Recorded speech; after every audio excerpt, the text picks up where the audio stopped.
Maleifua mai Samoa, maleifua ngalelei au Sitalia, taia o manuia New Zealand ma le malo tele o Amerika, awa uli matangofie le malo tele o Amerika, manisi tafa le lalolangi o maafuta mai ai, le mamalu o Samoa, taia o manino taia o tatoa le taia o matangofie, o le aso lima le nei o te sema, lua afe ma le tolu, ua whaopopo e le atua le soifua le mamalu so tātou watunu.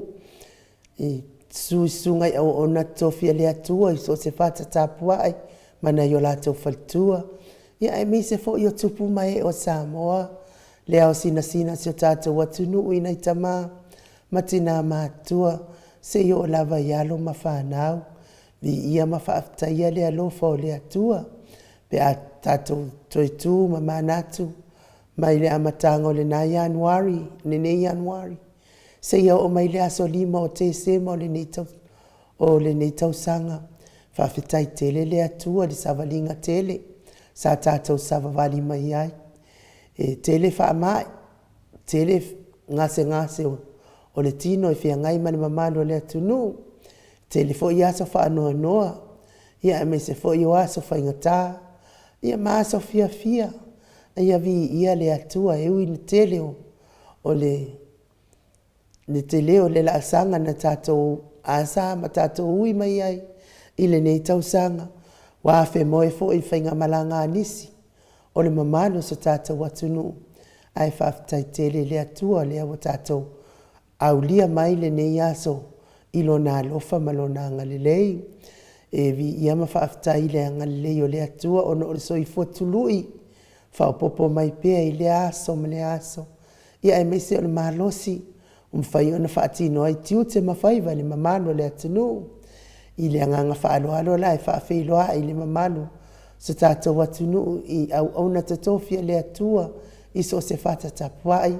Mai se la wafionga pātele Marcus Hazelman. Le taitai o matanga luenga katoliko sa moa i Parramatta. Lau sunga le whawhiangainga le Mount Samoa vi ingo le atua. Reven e sau a sora viena le ana, ma le whaletua ia o pulasi, sunga le toi ina tai o le kalesia me to tisi Samoa, so whaatasi.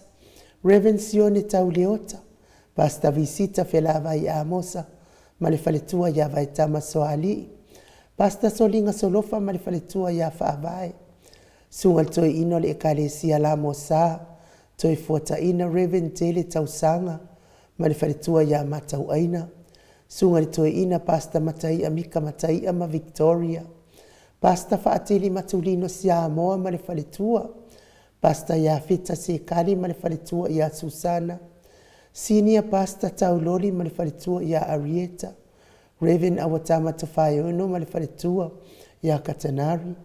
Pasta saanga le tula epa ma le whaletua ia whai upu. Tina malo lo manu malo ia Julia Moli.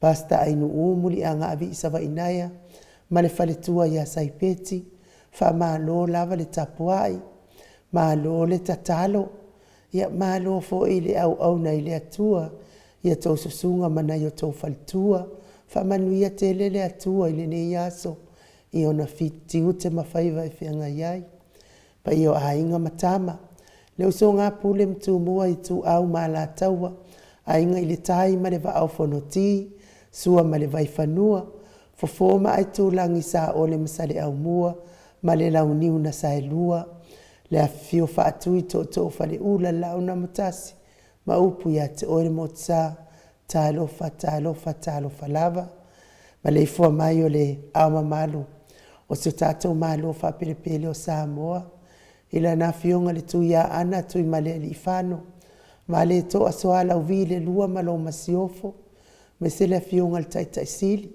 taitai o le vaenga wha whai e pui ia tau tangata Samoa. Lau se sunga tuila e pa au e lua whatia lofa. Lupe soli aina ioti ai ono dokta sa ilele mali e le ngoi. Ma le whaletua e me se o tupu mai o le vaenga wha whai e pui ia tau tangata Samoa. Whata lofa foi i le HRPP supporters, whaftaile lango malo si po kalame, le Mount Samoa vi ingo le atua, le afionga le profesa, Dr. Afualo luanga lau fa amoe tauloa, manu wut salele ma le faletua, me se o tupu mai e o le tautua Samoa, o le whasalauta le ainga sa tu mafono, ma le malefua mai, i le nei tai au fau, le fionga i le sao ia le ota sua tele, po le fionga fo ia fui maono manuseni tu fele, ma le faletua ia sua Vivian Piffen tu fele, good morning.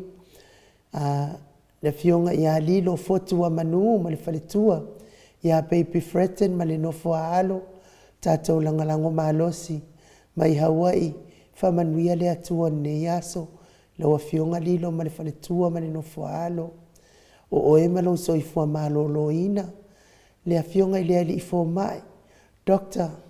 le fetaling ia le ausa, Dr. le ausa, to le afua take na seri, ma le faletua good morning, le malei fua mai o le au sina so tatou watunu, tuila e pawhai ai ma le faletua ia maunga mu good morning, se umanu matamua whaalia ma le tausia ia sinta, alofi po le patu uma Vienna, Mui Nicola Wofo ma Moli, good morning Moli, na nai whau mui nao le ana le tupufia, ma le faletua ia moa nanu, Miti Edwards Ailini Tipa Roberti, le tina matua ia telesia se kolasi tikatoo, ta alofa telesia, au le matapula se uma alofa reti funga, aso vale whaalava au, tio inu ese Paula Pangs, se Lina Aling na Hion, Elisabetta Maslin, Maria Akiao, Sinalei Burton, Tuala Maria Play Clock, Pepe Sitia Epa, Ngalua Fisau Foi,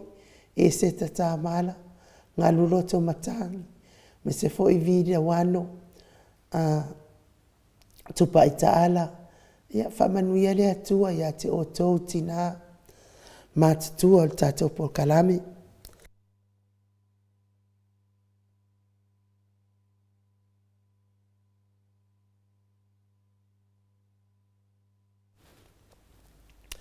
Whamanulu atua, o so mei fo le kale la tau.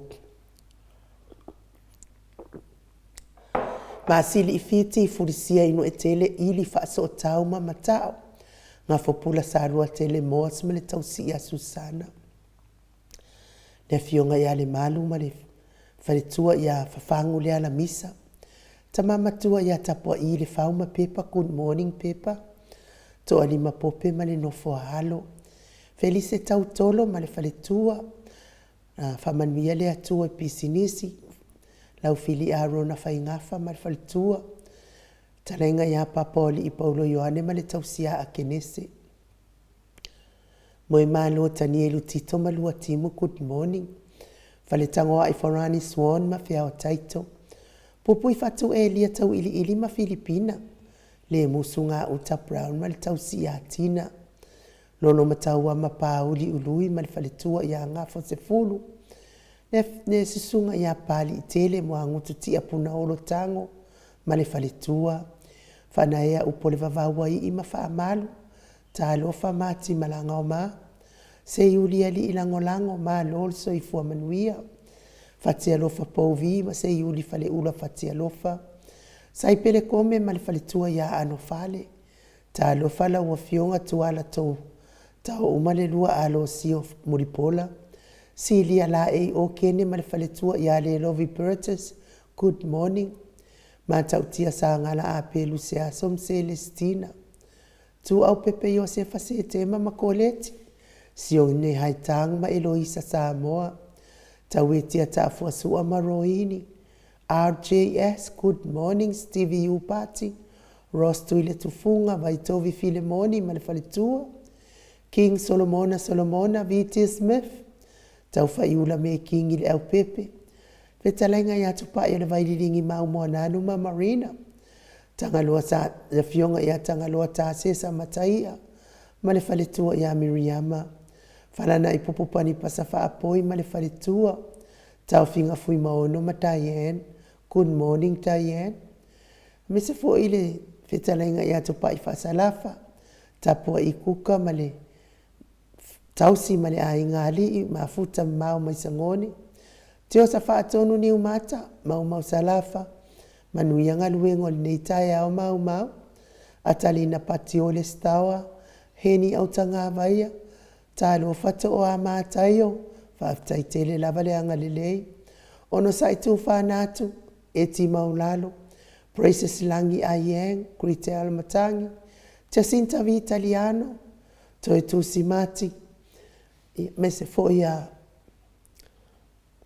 fuala au manao, me whamanuia le atua ne yaso, I tiute mawhaiva ia te o tau tina mata, tina la itima, tina whiololo. Se sunga ia peni ma ia ne tamoto nuu good morning, Petonia Salele, Benikuva ma Anita Siliva, le ui ima peta salua fina umoni, me sele fionga ia Molipola Mose ma Maria Ulai. Fono imoana langa aia pele sauma good morning, kolisi leota ma le faletua, toi surusuru ngā tau mati erive ma whaaumu, ma lo so I fua manuia lusi pautalo se walunga ma maliu mai, tau a fesili a mitua na I malisi, na mulau ulu e se radiu whau matiu malu malaya.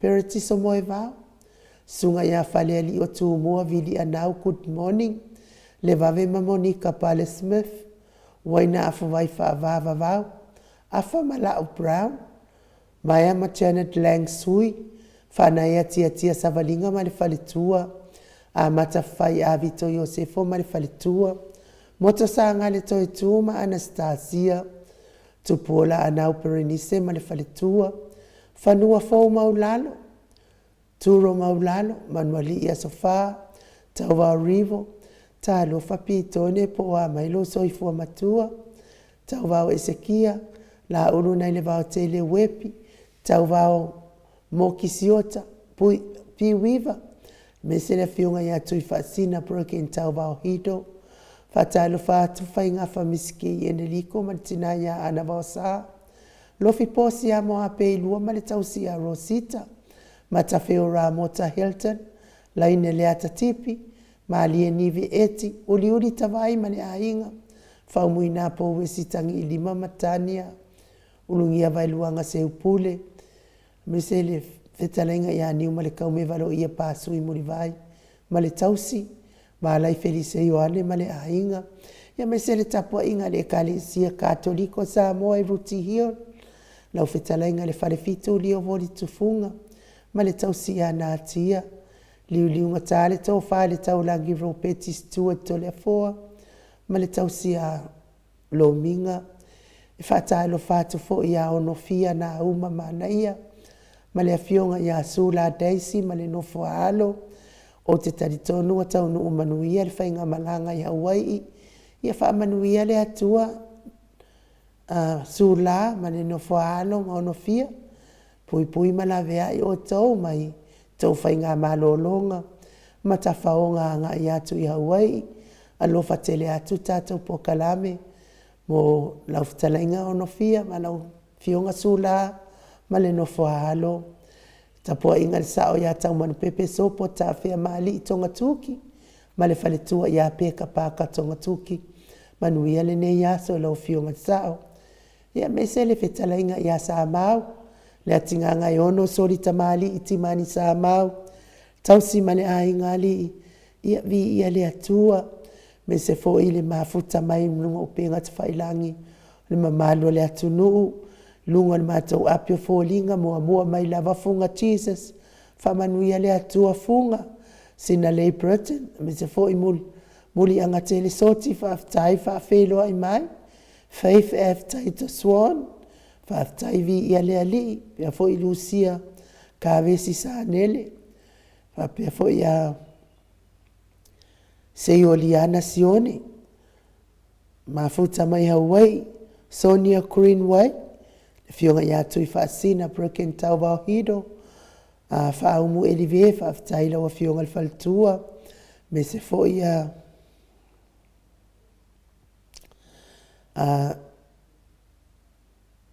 sui manuvui ese whaaftai mafuta mai, fionga le whaltua ia laine le atatipi, vi ia le ali, me se foi tau ofe tanga loa tāmua, ia malo lava le soifua manuia, Malaisi lia tōpeki, whaaftai, me se foi Braces langi aiang, vi ia le atua o tātou maua ni ia so matangofie, onsi whalongo lelei, tifa fatia lofa, tipa kai hao, whaftai mafuta mai vi ia le ali, he ni werese ti o sa whaatonu ni umata, ia me se fo ile, whaletua ia Cecilia lua manuwae, vao soleau aviata ajo, whaftai tele lava Salvation Paulo mafuta mai, se fo ile whetalenga ia tupai whasalafa, Miti Edwards, ia whamanuia le atua mo o tau uma, ile nei tai au, a ole vi inga lea o le atua, tātou te whelosipi whaatasi ai, tātou mana tunatu pea i le alofa whaasoa soa o le atua mo i tātou, i lea tai au, mo lea tai au, lea aso ma lea aso, ia o tau nua i upu o le taale, o kareilua foi poa i anga upu. O aso mani filinga, o aso mani matai ngatia, o aso mani ngangana o le lofo i mani fuata. Ia aivi ia le atua ni nei tai au, e ui fo ina po ia i fuluma, ma mai fo i o le tino, ia e whaftai le atua o lea lava e tātou te maua ni manuia, ma le ola, mai le atua, ma le soifua maua, e le mamalo so tātou atunu, ia tātou pese whaatasie, pese lea wa saunia, le tātou insinia, tātou te vivi ia i le atua nei tai au.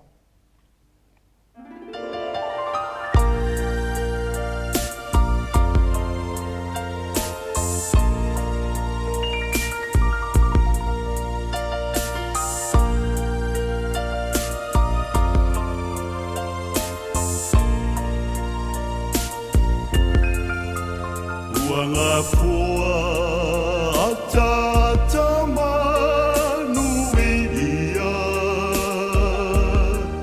ua wawala lea fio mai o le Mesia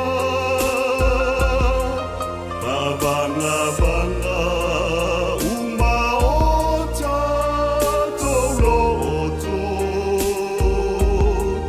e fio Jesu Mesia o le keriso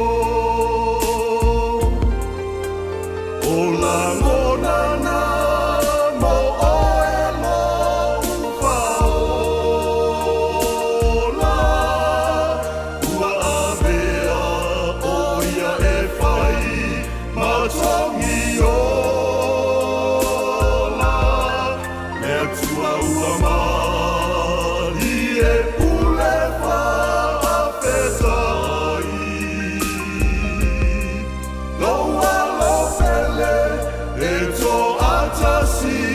ua foa i mai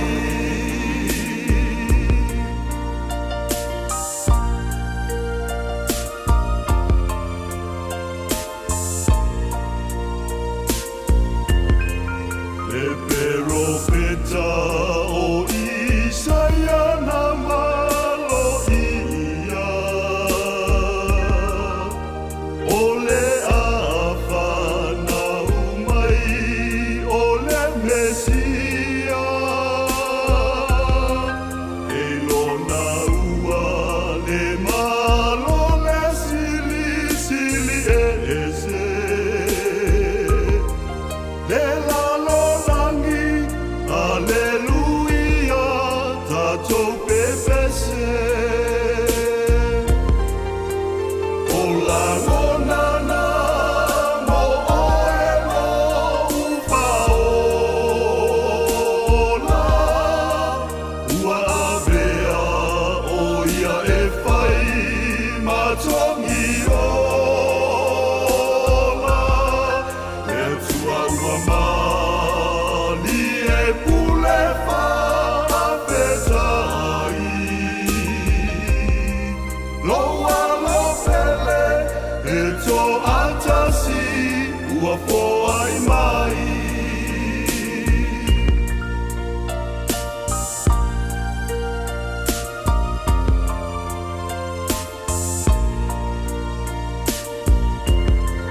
le taulanga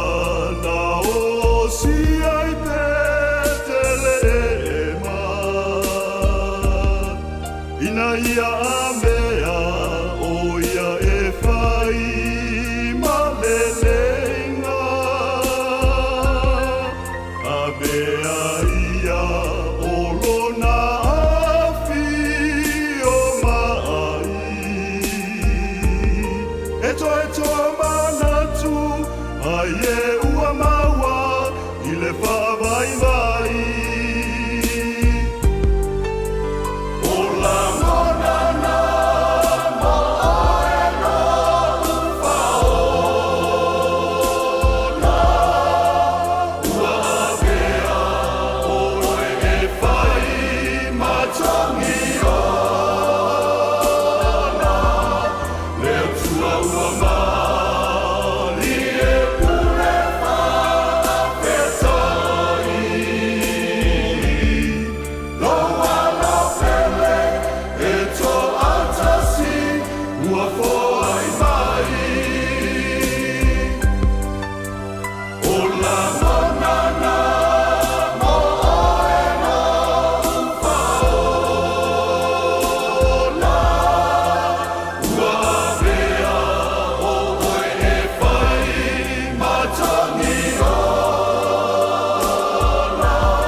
Malo minute ua te ai nei le tu lai fitu I sini au se talia vi inga na o le atua na fofonga ina e le malo le talainga ia savea ni upulusu keti to le afoa pe yo no tau sila mai moa mai ai mai il e au fai pese le kalesia e fakasa I mano I apolima uta pe yo no tau sila ma mai moa mai ai ia a o le maturu tātou pese vi ingo le atua mo I lātou uma o e o lo mawhatia I ngase o tino whatalia ai tātou maluta ia o pe o na masani ai. Ia ai tō mamoli atu lava le whaaftai tele mo I lātou o le ua whaangatal tātou whainga mea lofa mo le awhionga le profesa. Ia ai le tua ia la tu ua I lava le anga le lei mai. O le mamano so tātou nuu le aso ananafi, le mamano so tātou au ainga I le aso ananafi, ia o fionga fo ia fono I moana langa aia pele sauma e se lau tā la, whapea fo I le tamamatua ia whana ea te atia savalinga, fo I maile 5 tā la mo le fionga le profesa, ia e me se fo I to o a mātai o le faltua ia to o a mātai o se lau tā la, ia whapena fo I male a fionga I alau fili a rona whaingafa ma le apostolo le alofa e tasi le afe tā la I le aso anafi ia o tātou mea alofa whapopo mai nā I le aso anafi le o tula I mai ai le tātou tino I tupe ma le a fionga le profesa fitu afe fitu se lau tolu se fulu fitu afe fitu se lau tolu se fulu whaftai tele lava I lau fionga fono I moana langa aia pele sauma mai New Zealand whapea fo I tamamatua whana ea tia savalinga mai e Brisbane ia whapena fo I male whaletua ia to a mātai o mai Brisbane ia male a fionga ia laufili a rona whaingafa ia male apostolo le alofa ia mai Ingleburn ia I mai Ingleburn I sini au se talia ia pe leo fo mai whainga mea alofa lea mai oi mai Amerika ia o le maua po ngā wheo Amerika le mai e whainga mea alofa lea mai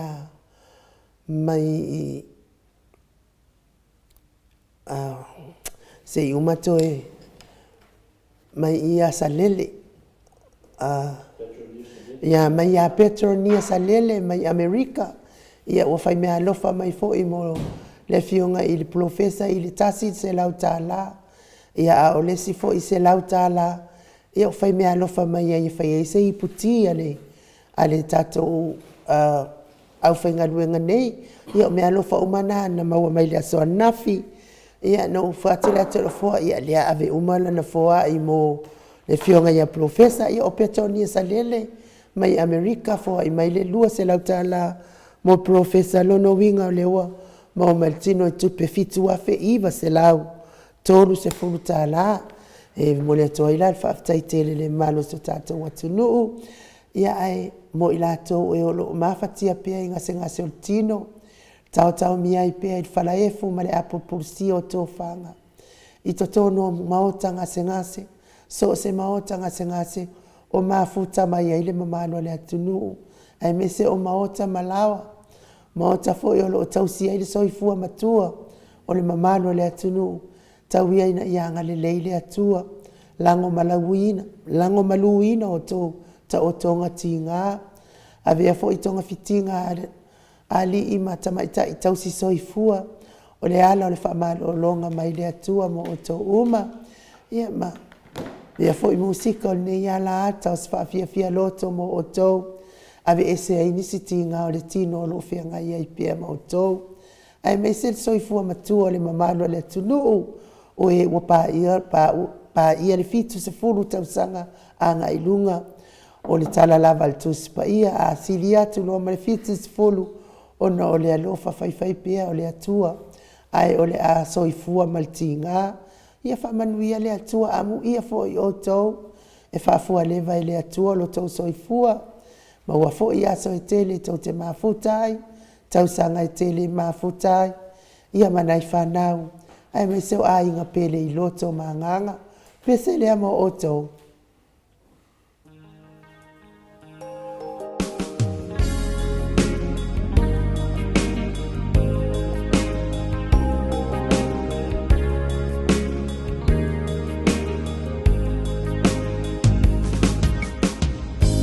There are some things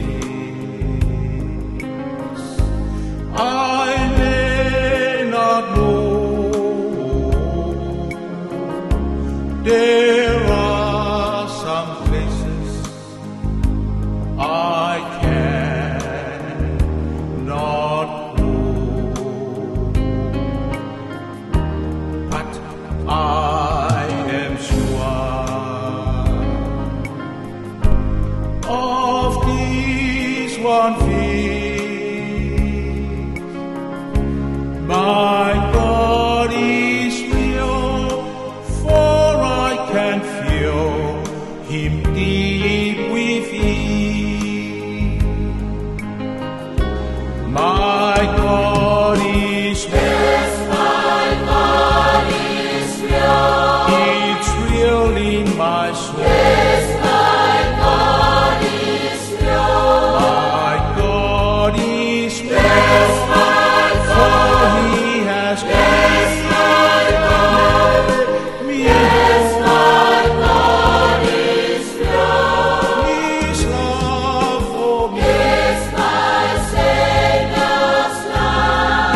It's like a pure gold. Yes, my Savior's love. My God is real, for I can feel Him in my soul.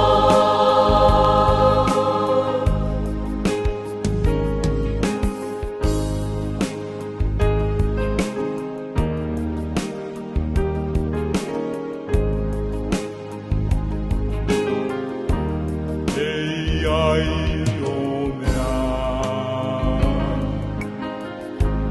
o te leiloa, manofoa, ngā e whai ngata. Ai wau iloa, ua ola ngona,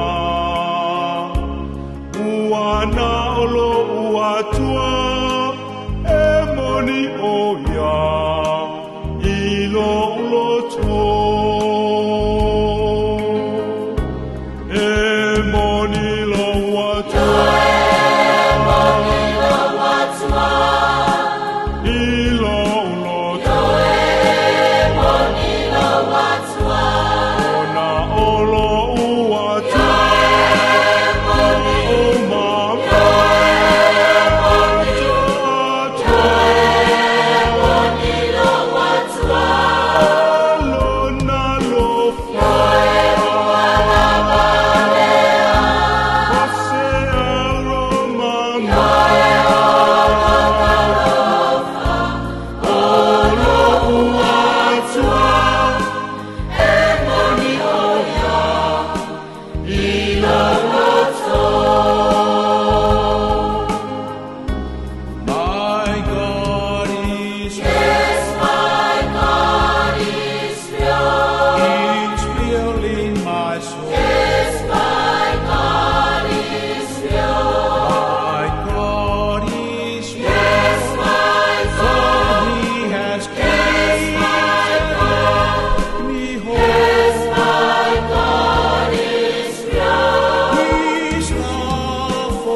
Ma le valu minute ua te ai nei le tulai fitu I sili au se talia vi inga nao le atua mo o to uma o e olo o mafatia pia inga se ngā sultino tau tau mia pia le falaefu ma le apul pulsi o to fanga iso o se no foanga ia ua manatua I fo telefoa manatua I fo ili ne itai au ia se tasi fo I o paanga ia o se tina lango malosi mai fo I tatou mafutanga le tina matua ia se o malofa retifunga mai Alaska.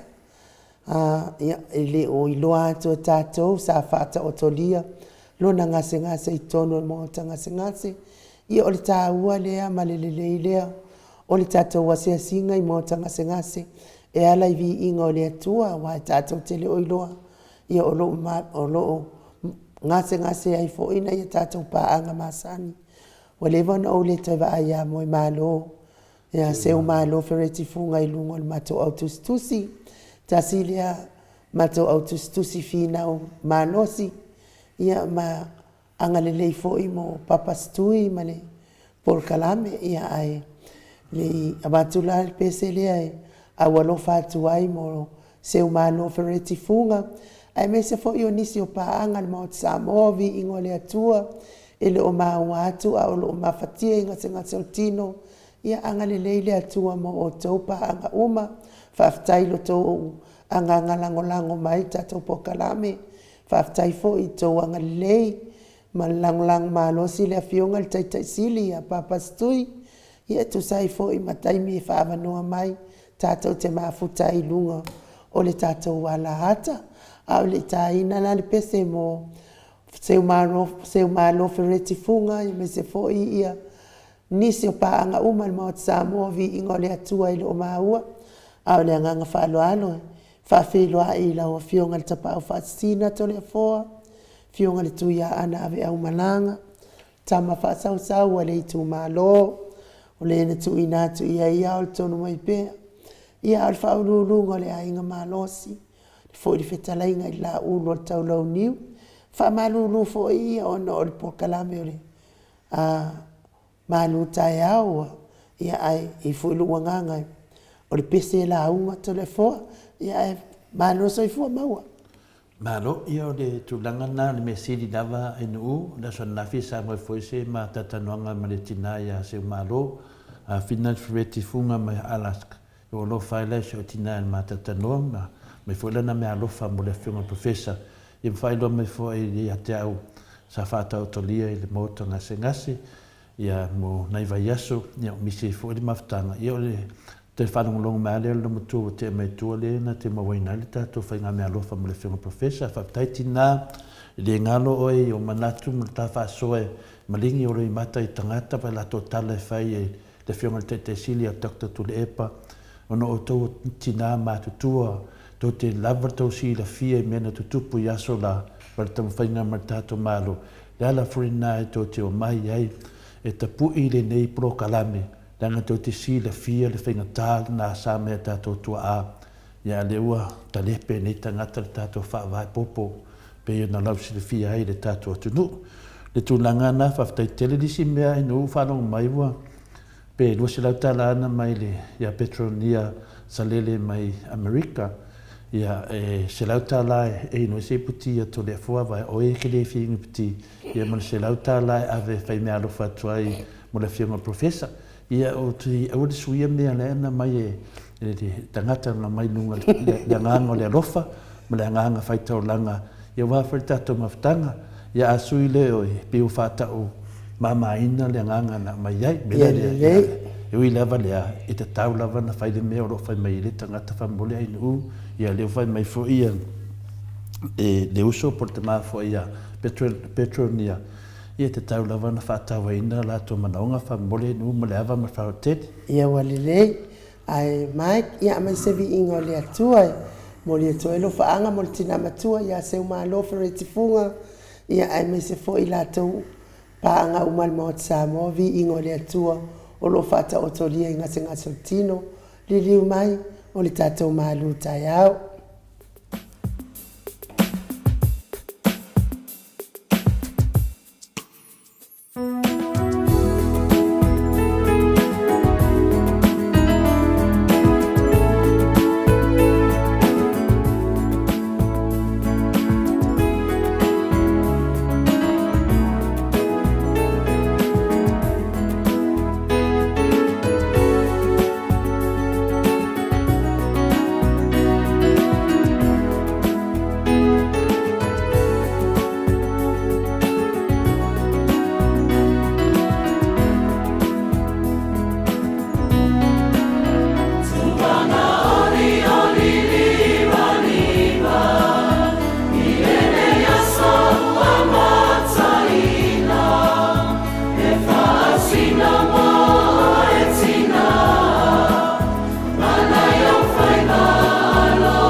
Luas funu ma le valu minute ua te ai ni le tula e fitu sini au se talia. Ia, manuia te lele atua li ne yaso te o tina matua se o malo fareti funga. Ia me se nisi o le malo le atunu paanga ma o Samoa vi ingo le atua o mafuta mai tonu mo tanga sengasi. Ia ai tole foa manuia le malo tai au.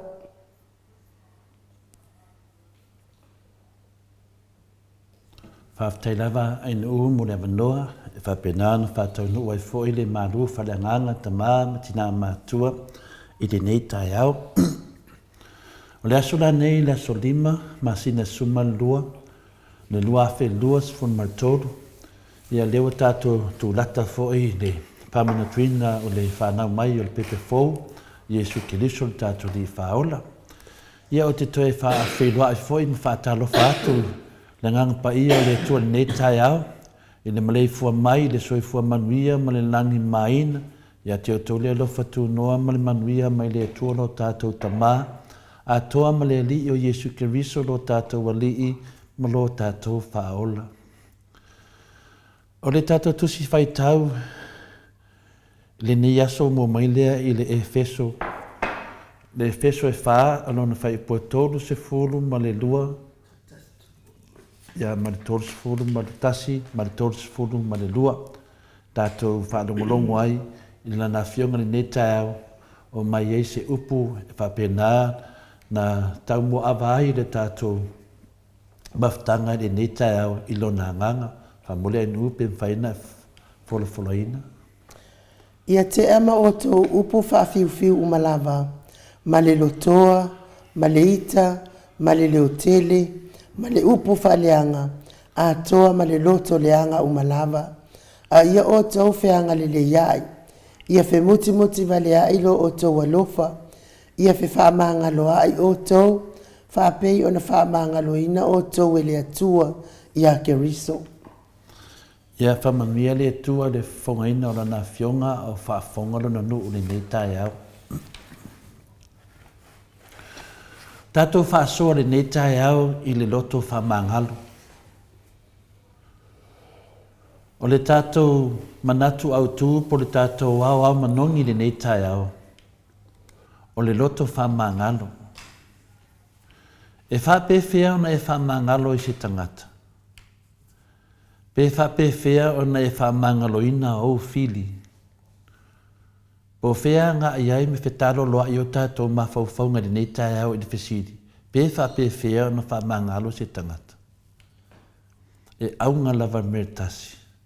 Tātou maua le loto whamangalo. Le asa o onga ma le whionga pa ia le atua le tātou savalinga e winga le nei manatu au au. O a fili ia e tala noa mai ai le nei tai au. Po a fai fili o le a tātou whaamangaloina. O fili o tangata lātou te whaatupuina le vevesi. Ma māsainga le vā mo le uso o tangata. Ma whaatupu le ita ia te oe, ma whaati ngā ia te oe i taimi uma.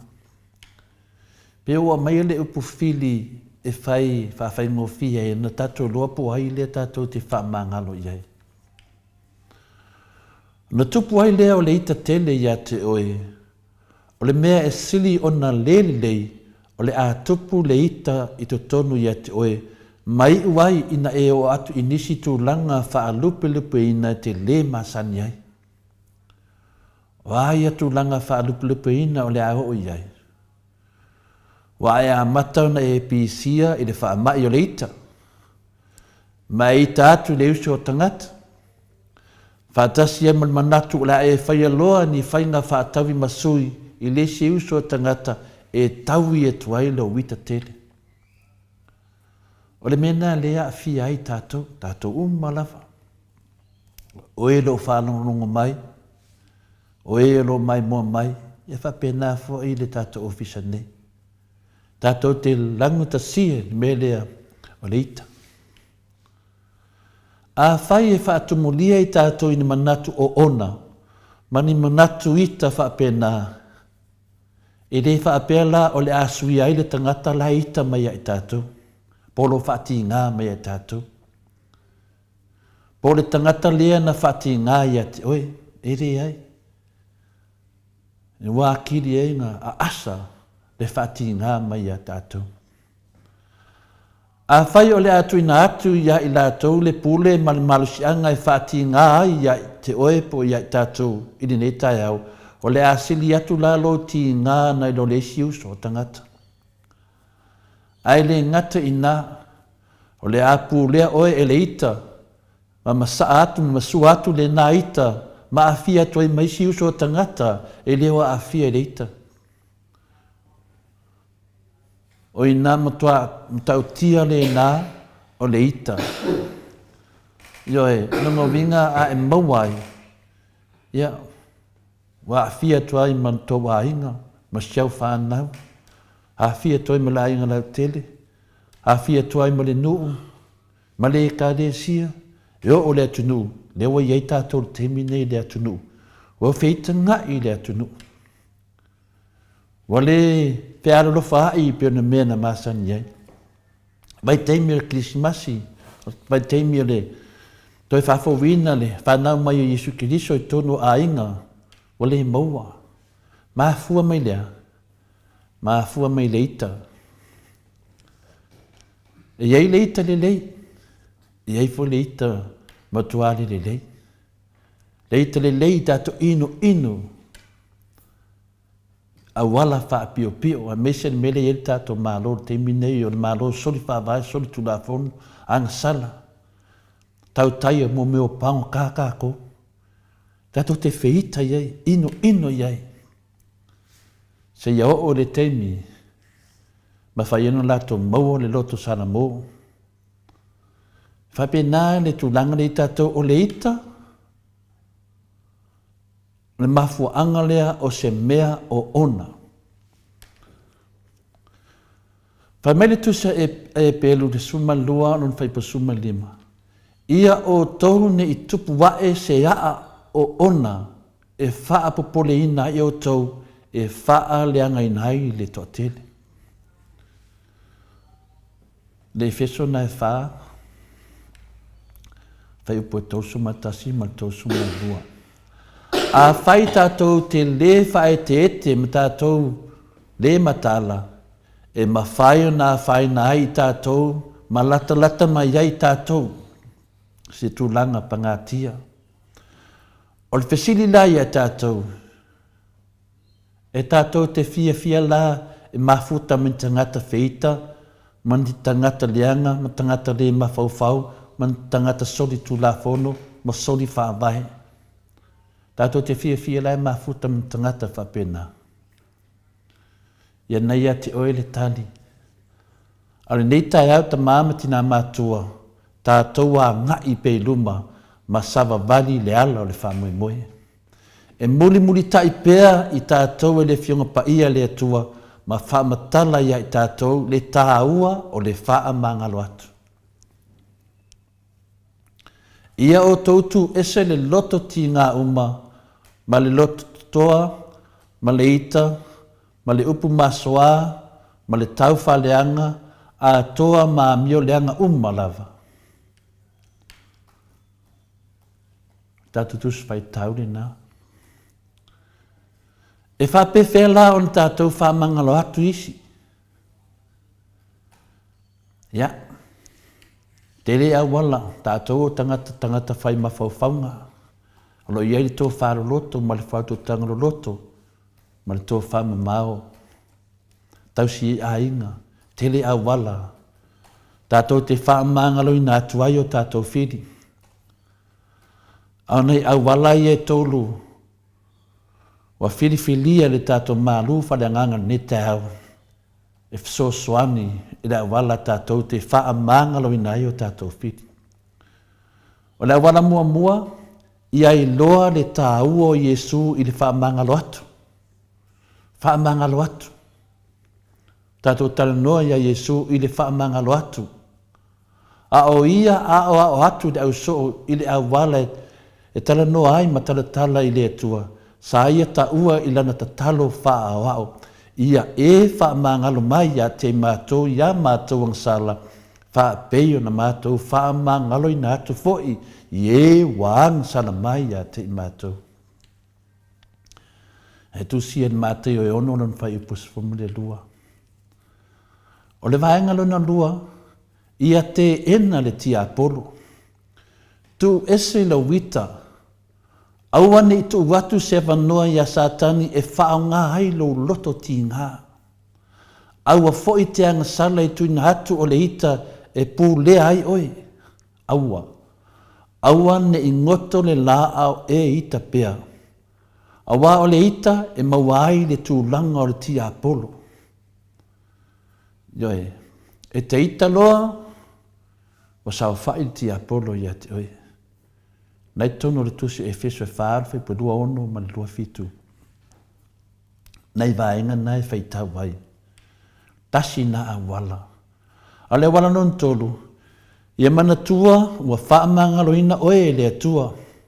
Ia whaamangalo le tasi le isi, ma ia whaamangalo atu le tasi e anga le nanga mai a te oe. Ia o tau mana tua ua whaamangalo ina o tau e Iova. Ia o tau whaamangalo atu fo'i i isi. Le kolose na e toru na whaipus fulma toru. O whaamangalo tātou le atua. Nā mele mwhaintato whaamangalo tu isi. O nai whaamanatu na e toru po nai e wara na e toru. Le tātou mālufa le anganga ta māmati nā mātua uso. Tu whaafine a kiriso mōre tātou mawhatanga ni netai au. O nai e wara na e so swani i tātou. Tātou te tutusa o malava, pau lava le mea, tātou tamu whai. O lo si da fia le atua le tātou vai vai.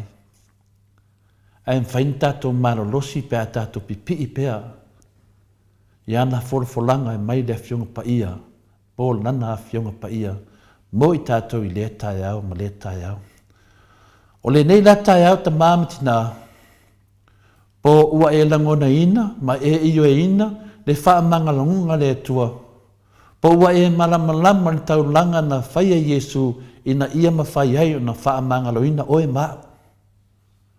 O na tātou whaamangalo atu le isi. A whaia le ai. Ior temi nei, aua ne i tuai. Tātou maua loto whaamangalo. Na whaamangalo tātou le atua ala ino nalo pele o Yesu Keliso maliu, ma toe tū. Whapenale a wala tātou te sāwali, tātou whaamangalo tu hisi. E whainga tā, ai whaingo fie, pe a fio le nganga le tua, ia i tātou. Manuia nei tai au. Manuia nei tai au, ta māmati nā mātua, whaftai tele ai nu, mo le amanoa tuina mai, whaaleo ai fōi, ni mawhawhanga whale nganga mo le atou. Ia rufangia le tua lana upu, ia whapena ana tupu maola pea. Ia wāse manuia, ta māmati nā o le maota o Samoa o vi inga o le tua whaftai tele lava. Malo, whaftai tele to le fōa mo le malu tai au. Whafonga fōi le mamalo le atunu. I nai ta māmati nā mātua pa angan maota. Ia e fia i le malu tai au. Mo le malu tai au ne yaso. Ia o te tari tonu. O le to ia i se ta māma stina matua o to ita. Paulava ia le tūlanga wa ia i le au sina o le atunu. Ia nā le whātari lava le tami wala au mai fo i le atua. Tā pena le malanga sā le to ina ia malilo matua. A o le ita ia walivana te amalatou. Ia ai po mo tātou lava ia malosi. Ia o au ia to le foe whaftai ia le whamanatu mai o le malu tai au. Au ngā tele mo au. Au ngā tele mo au malu tai au. Au tele wa ai lava to le foe te ita. Taru lava nta mafuta ta pokalami. O te leva ai lava te ita. E se le yo le li ia te oe. Te le yo me alofa le li ia vati ia te oe. O le ono sai. Le e se ita ai au au sole. Kwa le ngā inga lava le ika tole. Ia ai whaftai mo malu tai au. Ia wao ngā tele ni. Whaafonga mai foi. Malu le atunu ia me se foi ia te. Na o manatua tole a foa. A o faisi leva. Lo san lo na tolu. ia le temi fo ina o le au mai fo itua le polkalame fou a le tatou malo i Australia e fo i whātāuaina le whai o o ngā tamama tina mātua fo i e o mole whaingo le IT IT le mini o mo me a mataina o whaingo me i computers me whapena e sa a o ngai la ia tāwita e la vea ia lo sani lo na tolu e la vea ila lo sani le si whaia onga o au mea ia e o i e kalesia a telefon e o i e kalesia ia o ia nei matua i le tau kango la ko kama i lima i mea nei o computers me whapena ia na o lo sani no tolu la na telefon e se le fia ia i o whaia onga fia kele i e whaia onga Vave kele nga piki apu so se mea. So se kalesia ai. Mafutanga tangata matua o iai. E se lele yo. Fayo lele yo fasa moa ali. Vave luna mafaufa. Mano le lola. Walu ya lo san fai long faya onga. O faya onga la. E fo mai fo. Faya onga to e fo mai.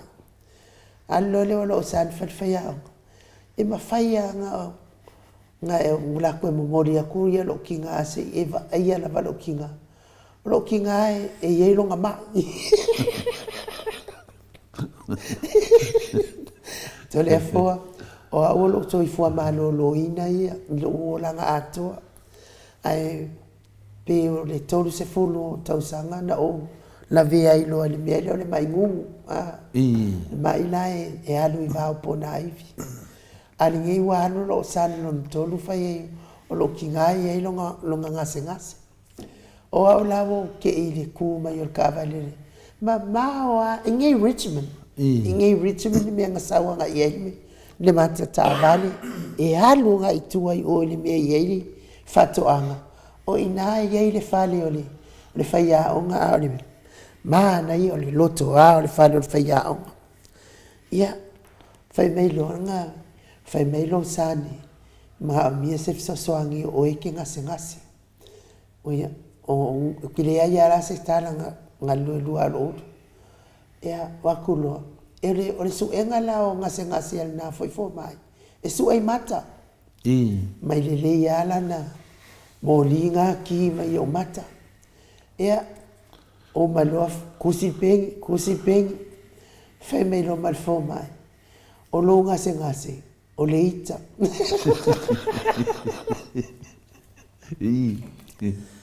Ia la ngale la o solo kali.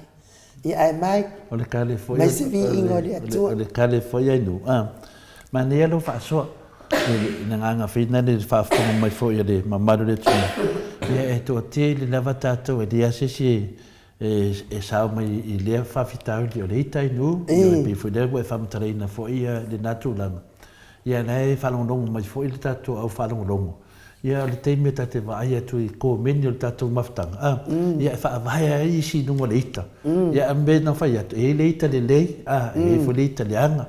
Ia o le ita le lei. O le te kam whai ke e aku. Ke e aku whamtananga se se o lo whai mei nungo le tatou pokalame. Ia o le ita le lei na. E se wha umatura na tala leo koe tia lo kari ato le fua. Kuro wal whafunga mai le malo le atu. O au la.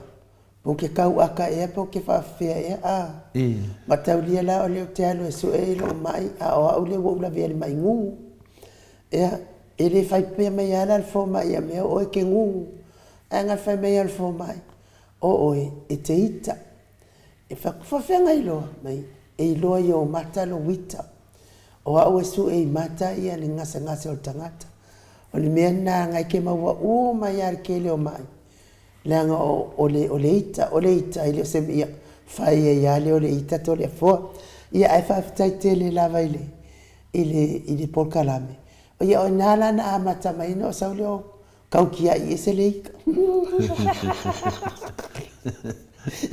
ai fa tai mon malu tai au fa manu ia la vale atua to le fo mo oe fa tai na vai no malo si wale sa ili la fiong pa ia le atua wala mai ai fo ilo na fina ngalo e o ngā mo tangata uma whamarasia i fo i le ola whale whatua tua. Ai pi se me to sa no ai ala tātou o se vi ingo le atua. Ne, nga lewa e tā ua ia amatanga no fursanga whapeo o a ua te reita. I le ia tau ana o tali e tupea, nga le whafonga le mamadu le tunu. E pe o le te whapea mai ai sia pe te le i ka uia pe a whanele a mana tua me nei a enu.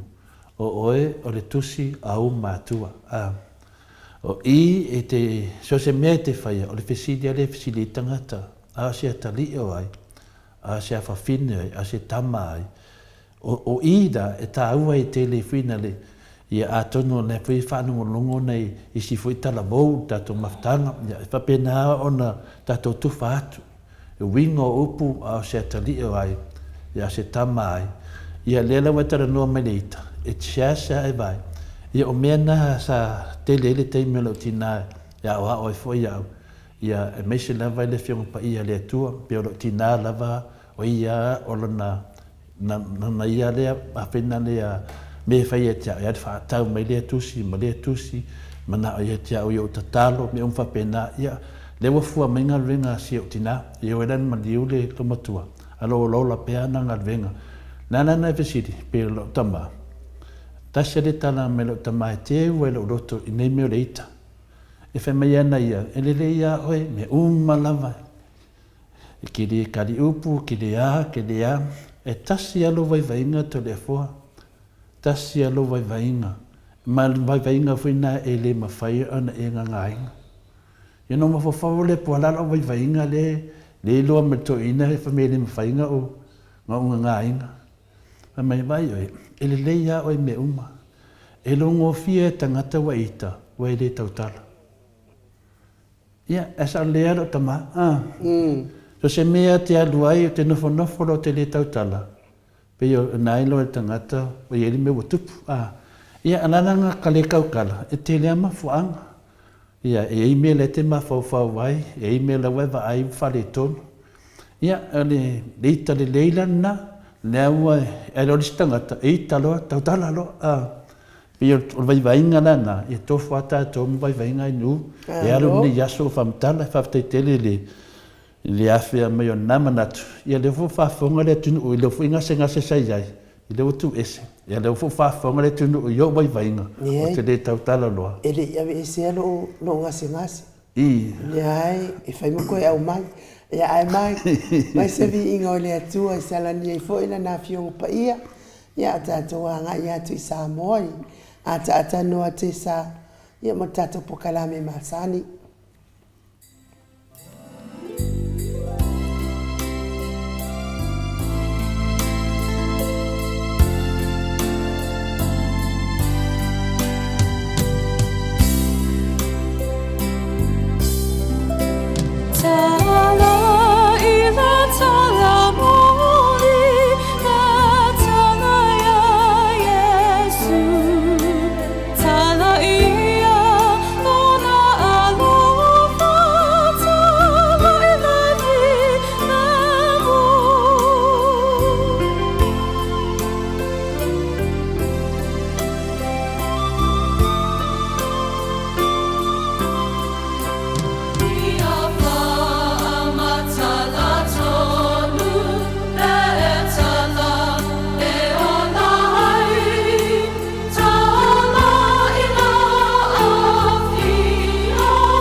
Tato savavali ae, awale vai. Ia sa na finau pe au, malatanga tamai.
Toi whaminu te o Natale o le itu lai walu i sini au se talia malo lava le mafuta mai o le mamanu o se tātou watu nuu mai lava i le tae au i le amataida i se o mai nei taimi i o le tau tu atu tātou a pokalame anga i Samoa i le ata noa al te sā ia wafo i tātou tala mai se o tātou malo whapelepele ia po a mai se o tātou tofi Samoa ia ai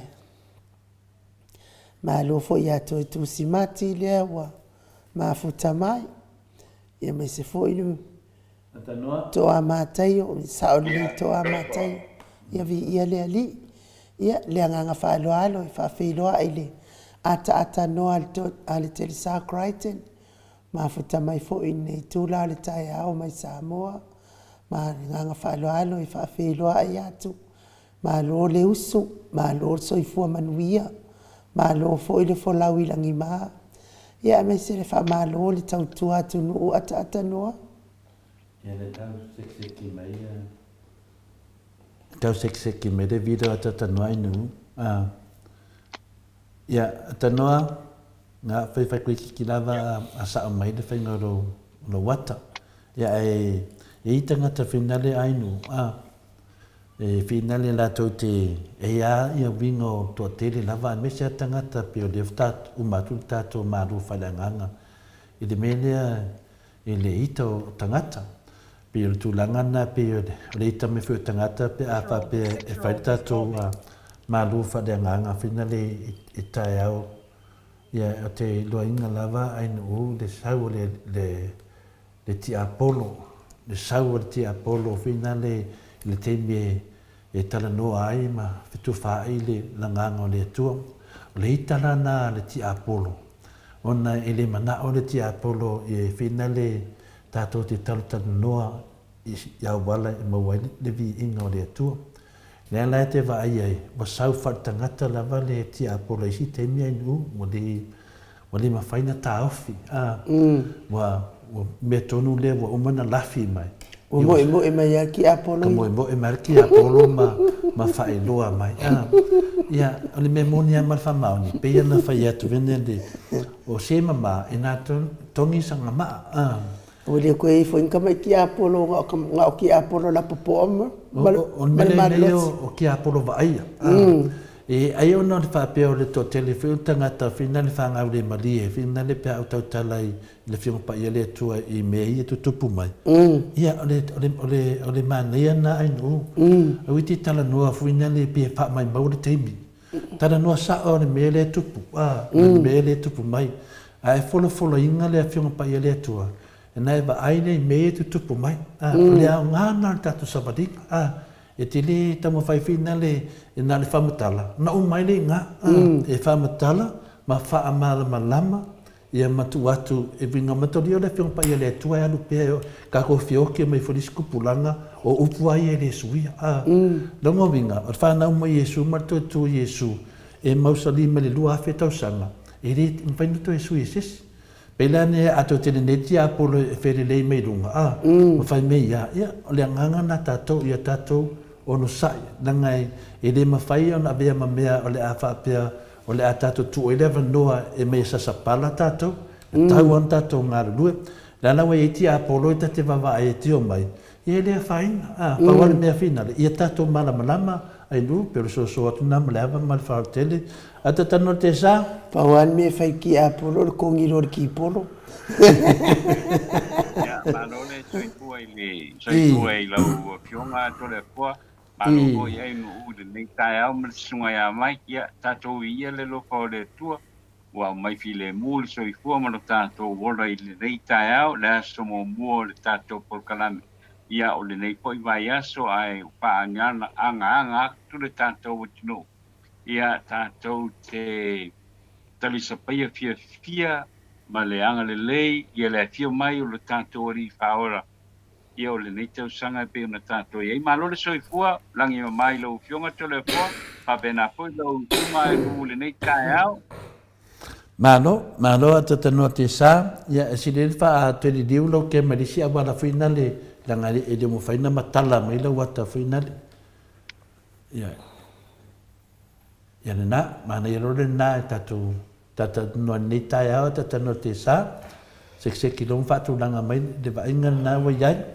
Ia ne nganga na, a tata no te sa, o ne utua ne yaso, ia, awa leita, ia tatu tamawhai, ia tatu ese mlema i o leita.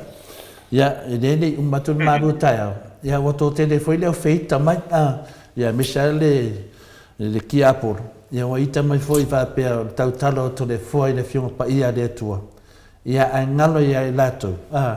Ia le mo umana famatala le fionga te si. Te mi e papatiso ai oi. Ia te mi na wa e anga va ai. Ia wa fo ia de ia lotu nanga tala yatu. Nongo vinga o te mi lava e te papatiso ai ia wa taulo su di lungo de lang. Ia pe o mena e de o maruna mai lau ki aporo. E o nisi, o te whanau nongo fui tala o nisi, o nisi foi, tō te lea o kolonge a tō le fua. O na whiita fula ia lea mo ke ea mo kolonge, e na whiita fula ia lea, ai lea ai. O te tama whai fui na le, i awane ia vea o au kolonge, ma whiita ia, ma mea lau tu mama ina, e te tawana o tau talatu ia latou, o ese mena mea rita. Ko se ol vaenga lea e le kaule langi la ko ngā whae kaule lalang. Le ai, lang kei do foi mon baptiso ai lang po le malama tata no te sa. Ulanga tonu lava le na tole ko pe nei sa no. Malo ale sa no fu ile ai tai au ile paenga le wa te no fo mai ma pau de ia o ia te oi. O pa mai ma pau pa no longo le e lo ile ya fu te linga le tu le ni ko i tai au ya le malu tai au wa le fodinga fodinga la o lo fa tau te anis o lo fa tau te anis ai le anga i tonu e lui i lo tilo le ma mai tau le ia ia upo lo e saunu ia i to le fo le nei tai au mo ine de ia pe o de nganga fa na fina le tato mafuta ia le fia lava le loto va vai at foi suru tino tata no ka sekseki me o Samoa ia pe o nai mena e fina le to morta to waso ia ofa ia ni yaso mo le li longo vinga wani me le le te faia ale o faina mo Yesu ia mane nganga le tua ia ma wa to na me le to tele tato e ofo ina me le te faia mo le li ana pawana me ofa ni se mere nei a wal pepero nei yaso tatou ia ina le fai ma kau mo me finga ka ngolima ia awa ofa mo le li nei yaso fa pena lava so lava te ala mai ai te tama fai ai ofa me le mo le li ia a faini o mele lei a te le o fanga mo le li la lava o fa o ia mo oe ia pi folinga mai e di o i o atoa le ia o purfanga te mo lo sa balinga pe o tu langa na ia ne te wai o fa tu te muli au te mina wa pala o mele li te ai luen mele te fisa no mai e atanoa po tatou tala mai Samoa tatou tala noa nei taimi atanoa lelei o te o langona na vai uia ia o le wa ready for ya tatou tala mo le nei aso e peona masani ai whakonga mai le tatou tino o lo batuina pea tatou telefou i lango mai le sini a Mitty Edwards ia maonalo i Melpone ia o Isitalia ia o tio inu ese a Paula Banks ia ma le sunga ia Sinalei Burton e New Zealand ia whapena fo in whatalo pātu le nei tai au ia i le afionga o lo whapeina fo ia le tātou polkalame ma le tātou sota inga i le nei tai au i le sunga ia whawhangu le ala misa i mo le pone ia Australia ia ai le ngata i leo le fionga ia wālai ia maonalo i Hawaii ia ai le ngata fo i lea o le fioanga o le fioanga fo i o Wailele ia atoa i fo i male pata i le tai au nei i la tona lo ang le lei mai pea mo le tatou polkarame ia i lea aso ia ma lea aso ai o tatou telefou oe ai le sau tatou telefou se fate atu nei vaenga ia finale e uma lo tatou telefou tatou malolo me silina o mana e falawilo mai ia nisi foi o finale o de mamaru le tunu ia o lo lango ina o tatou telefou e ala pe lo tapenanga mai Samoa e mana ia se tau fam talatu nei mata upu ia e manua o maua tatou teimi ia na ke fikanga ku lava te me te whainga ringa ona mai leo tatou telefou ma tatou malolo ai ai nu e no mata upu lena tau o le sa tau avaturi whamoa i Samoa le ata noa te sa mana tu pe isim ta upu mai ia ata noa te sa tatou tala noa i nei tai au ia pita ia o la ua uia vai ato le foa file mu lava lunga lo penga te whailangi nei foi vai taimi pe ua fōringa mai tau le inim ta upu tala noa ina ata na to le foa ia pio le tūlanga na whenale atata no te sa. Awana i tātou se tia i le maru o le taitai au, o le winga na o le mea tau whai atu nei. I le teimi nei atata no te sa ama e wawa ai atu tūlanga na wei nei. Nā mata mai i le tātou whinaunga le nei tau sanga. I le tele o mea sa tutupu, a le tele o mea sa tutupu te tonu o le tātou whainga malo. Le ana ua aluai. Wa o maina le teimi nei o le walaka i le Krismasi. Ia, whengata fo le tāpua inga o le mamano o le tunu, ta maamti nā mātua. Ia, me se fo ia uso motu whawhina ia ke riso. I le tūlanga sa tātou sa wawari mai ai, e au ana watu si whamutananga i mea ta tau ana tātou whina le mata ala ai, tau ana tātou mata ala ai. O a mea ia te tau na tātou mata ala ai. O lewa sui mai foi ringa o le ki aporo teimi nei. Le foi ua sui mai foi ringa o le fili. E se foi le awala le fili. Le ua ngai mai ai. Tanu mai in tātou whinau ma le fili. Le saua le fili lunga ma saua i lunga. A sa ma whaina vai tātou e ala le tātou tatalo ma tāpua inga. O na whapenana tū leile tātou pito la au whatasi ma le nganga o le atua. I rana mele wa tupu mai le teimi nei.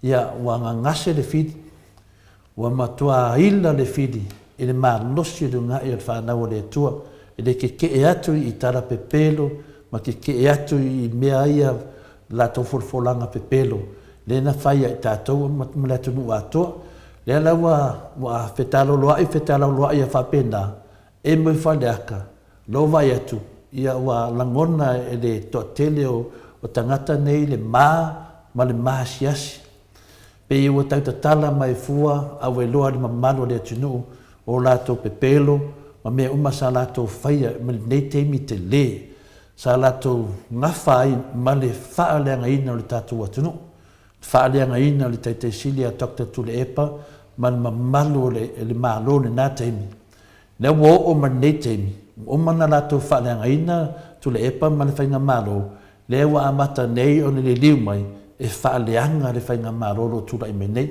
a le faiga malolo tulaʻi mai nei lea latou te valovaloia te leo temi ma latou finau ana leai matou tou te lē tutū mai ana leai matou tou te lē o talana le vaega le lofa i temi nei le ua fai nei ia fiamē ma le faiga malolo i nei temi nei o lea lau ua uma le temi nei o lea lau tausaʻili e le kia apolo se auala e sola e se ai ma le latou mea na fai ai tuaʻi le faiga malo le lau tatou vavaai le tulaga o iai ia taʻitaʻi pe o le susuga ia lauli ia ma le tamaʻitaʻi palemia ia fiamē pe ia fetinaʻi o la faiʻuga e fai pe ia fetinaʻi pe ia ese le mea e manaʻo ai le susuga ia lauli ai ese foi le mea manaʻo ai le tamaʻitaʻi palemia ae lae lo lelei lava o ia na o le minista i lalo le vavaaiga o le tamaʻitaʻi palemia le mea le tovaʻina i le ʻautau faaleaga ma tusi tala ia latou tau faaleaga le latou te mamolia tala nei ma vatu tala sesē le atunuu ua fiu e kamilamilo ai nuu ma tatanoa e ua fiu e kamilamilo peise magulele e figa le luagau le apaau e kamilamilo ai a faapea o mai le taimi nei ua lē mafai gagagā le kamilamilo lea e kamilamilo ai tagata nei aisea malosi i tele le tatalo o le atunuu malosi i tele le tatalo tamā ma tinā matua le tapuaʻiga le atunuu ia toe faafoʻi mai sa moa i le mea na masani ai lea la tatou vavaai i le afiaga o le taitaisili a mai fafo le tele o le tofamamao ma le tagaloloto o loo ia Dr. Tuleepa ia mo le atunuu atoa lea lau tatou faalogologo mai nei tausaga ua te atalu na tatou mafutaga ua alualuaʻi le ua malamalama le atunuu le tofā sa tausi ai sa moa mai le taimi o le HRPP le sai ai foʻi totoʻalii ia ma le afioga foʻi ia vaai le maiga o le tatou i faapea foʻi nai toeina i tua atu ia tua tupua tamaseseefi faasolo atu foʻi nai toeina i tua ia mataafa mulinuu le lua ia lea tatou vavaai uma le magaia le gasologa mai lea tuailoa lea ua malepe le tatou faavae ina ua tulaʻi mai le faiga malo le fas talu ai tagata nei tagata pepelo lea lau ua vaai atine le suiga lauai nei pei le latuaʻi i ae toe oso toe taumafai toe faisisi faiga malo te toe faisisi vaega io mai ona ua lē maua le mea na mananaʻo ai o lē tau lau o le faamoemoe aisea nagai lē taitai ona tulafuaʻi e le atua se o tatou atunuu lea ua tatou vaai i le fetauaʻi le agaga la le fesilia inuu le ua mai le taeau nei faafoga foi le mamalu le atunuu ia tatou mataala aua nei tatou seʻetia i le mea leu tatou vaai atu nei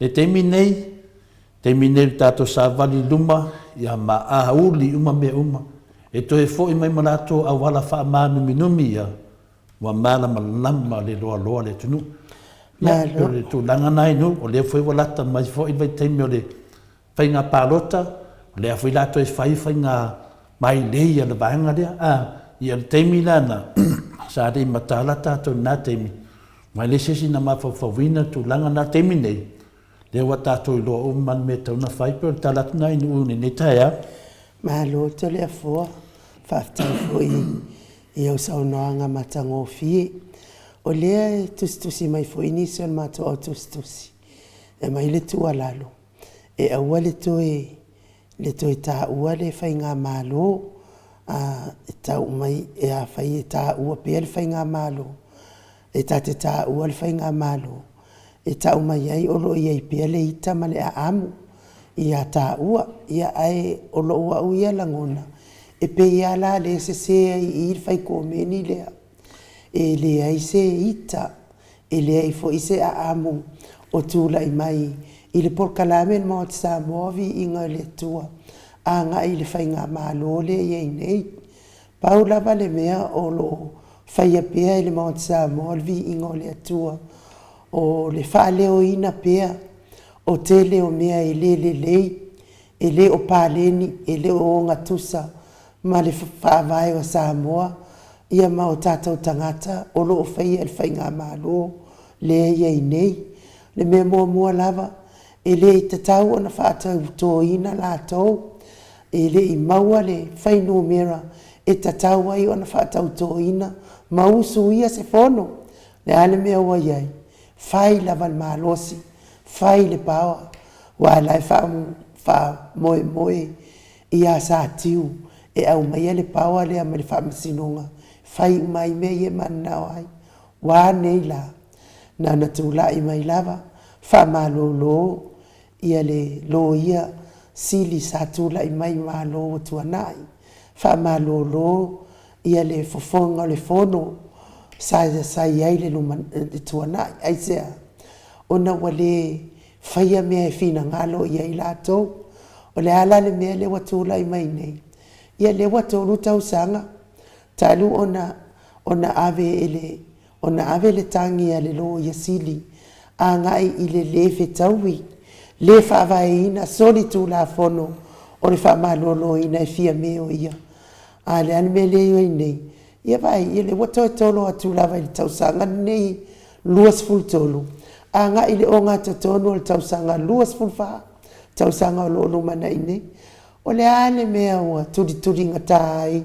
le tamaitai pale mia, e whaile la whamasinonga ma le afionga i le tamaitai lo ia, sa iai, le angai sori whaavai, sori tu la fono, sa ia whaamalolo ina i lona ita, ma lona tō mai, ma lona mataua, ia le lo ia sili, e whapena fo i le sa avea ma fofonga le fono, a whaila utusi le fono, ia ai me se lan whaamalolo ina o le Presidente o whanua masua whaleana, whatua whaamalolo atu nei tala tua nafi. Ia la fo i turi na whamasinonga, o mea umana whaia i lungo le ita, ma lungo le taui masui, o na ua le whaia mea mana na oai. Ia langa ese akenu, ia o le mea lea o elea sa e tusi mai whapea. E toi whafo i atua o tala, whaftai lau tapua inga, ai lea i ese se lau whamasinonga, o lo whai mai le maot Samoa vi inga o le atua, e le whital tātou porkalame le whainga malo, e le ulangia fo i le porkalame le whainga malo, ai paule mea, whai i le awala i tatau ona iai, tutusa uma tangata uma, i le whainga malo lona lua, le tātou te wawai atu, i mea whaasori tū la fono le whaipea, au mai le waa mai, sau a le waa mai pangopango, sau whaatanga i Samoa, toi alu le waa i pangopango, le ane mea le tūla i mai, e le uwhai este se osu e ngata mai tai pale mia, ma le kapene tai le waa, ai lai whai e se osu e ngā Amerika, ai sea, e le popole i a tātou Samoa, a ngā mai a se mea kau ke whioki ai, ua umang kako whioki, aia, e le popole i ai la hai whakati e pia whapena, ia, whio ai nei minisita, ia o aku lea minisika o le keukupe o le minisika o kupe ma le minisika o whakoanga, sengi le whewhataua inga i Hong Kong, o mea o hafo o pisingisi a lauli, e o la ianga o lauli ia malanga whangau, a whawhia le malua Samoa, a e o sengi au ngoa ma se whatananga mai i le awhionga tamaitai pale mia, o ala ia koe ngā whainga malo poa a whapea. Ane, tau te tusi lima mai, e le ai ma se litio, la tau te whonga ina mea nei, le anga o litio uma lava o litio al fast, paula nei o litio, lau te whonga ina mea pero ia mea ia, e le whitawi ma le whainga malo, sau ai pea le whainga malo, ia, whakea ia tula e pama, ma le ala i le pule, o mea sa whaitua i se pale mene, e le iusuia se fono, o le tautalangia lava o le sa o le whaiunga o le whaamasinonga na whai e sa tiu, ma le vaenga. Ai whaamalolo ai whai mai wata uvalea le pale mene i a tuila e pama, o le ale mea na whai, ia le wa ave whaatonu whaamasinonga, na o le malo lava o tu le epa ma le hana le pule ma le ita a pipi ia fai atu le pasene o tina ai fai mai ia le famasino sili e ta o fili pasene o tina se i fao ngā pe a uma ia fai ngā palo tala aiti ala wa leva na malo ia le heita a pipi e ala pa ili pasene le atina e ta o fi o ai la nei tangata o le ala tau faia me ala te loto iai ai tu o le mea fina ngalo iai le mamalo le atunu ma le mea e tatau ona fai according le whaavai o Samoa e stava vali uma i tangata uma ia o so wa una ia vai vainga o le mea na pe e whaaleo ai pe tato po kalame mea sesema mea pepelo ia tu lai mai i le tato whainga malo a whailau tau mai tau mai whapena le ai le ital por kalame pe a amu por kalame alfa sa o ina o mea pepelo ma fofonga ina mea pepelo ina ia mala malama le mamalo le atunu ke le el fa le tonu fia me mala na whainga malo to le fo malo o te loa le wa umana e sau noa te lo vaenga i e tau whamana mai fo i le tūlanga foi o te loa me ia lena whai atu i le tātou maftanga i e tātou mataala o le aua a mata na sui le awala e ui me le ti aporo le mua mai e whina le LTS i nunga le matawasenga whai so o mea ngā le sapora le whasa e o mai ku a lalo mai i pokalame ai le loa whau kua i ala ko pokalame o le mea moni atu le tuli atu le suinena tusi me nunga matawasenga i nungu e le ia se me tupu fua lena na tusi mai whapena o na wai ele me watupu o le me le watupu nei o le sisi me alo ai o le nganga le te whanonga tu le fisini mai whapea o le ita whapea a tato ta ua loa le whainga malo le nei ita koe a amu whapea ita toi a amu o mai lei ne tangata nei e mawhai ena lato whapea tu la fono o tātou le a amu le whainga malo nā tangata valea a amu le lato tunu ma lato whainga malo ma lato palemia. E le ai se tangata e whina le pangangai tangata valea. E le se a amu taunga le mea lea. O mea umana whai atut whasi sila ngā tō lea fua. A le pipi i lo suafa le lisi le lau atu e ainu u. Au ale mai mau lo teimi e te kua meni mai ai. Wa le teimi e matala mai lo fofonga. O le teimi ne tu oi o le valoa. Ainu u tu o le valoa. A vesi atu matatou. O le winga nā le maftanga le tau wha mau popo. Nā o tangata lato te whina winga le amiotonu. A e sau tonu po kalame, a e sau mani o mafo whaunga whapena e pei fōringa leo wha manama leo poreita, a e tau mai whapena. O le mea sao ai tu lau al whafonga le atunu. Ma se solo e whaila isu, mai aru le waloa. E leo o le mena le mana na o ai e le mamaro le atunu temi nei. O le mele mana na o le mamaro le atunu e toi wha sa o le wha avai o le tato atunu. Whai le mea sa. Whai le mea sa. O le mea moni an mele tupu mai, o le tai tātou e pango tā. O tangata ne te ta ia le tātou malo, a mata mai tātou tamai tai pale, mea lātou o mai len soli ia le whaavai, soli tu la fono. Mai tā mai upui ato le fua. O le soli le whaavai o Samoa, o le whaavai o Samoa, o le atua lea, wa soli le atua. Le whaavai popo o Samoa, wa soli e tangata nei. O te ofo ma le mama. Ma le mama le lato solinga o le atua. Wa soli le whaavai. O inunga whamisnonga. Whaasao mai whapalangi mai whafo. O le winga nā le upa to le fua. O le soli o le whaavai o Samoa. Wa soli le atua. O le soli le tula fono. Wa le muli tai mea na tunga le whaavai. O le winga nā lena sau le unga le whamisnonga. E whina le o whaamaonia mai le whamisnonga. E soli whaavai, to e soli tu la fono. To e sau ma le unga o le apili, ia po le unga o le whamsinunga toli leo, e soli whaavai, a e soli tu la fono. Wa to e whaanua ina, unga wa mausa li, e le mwhainto e abesea. Wa soli whaavai, soli tu la fono. Pau ale mea o sa tiu to atasi. Le ana ia whaapopo e loa le mea lea, le whaawau e lo tatu, le ana whaasao mai e le whamsino pālangi. Yo e se na mea lena fai.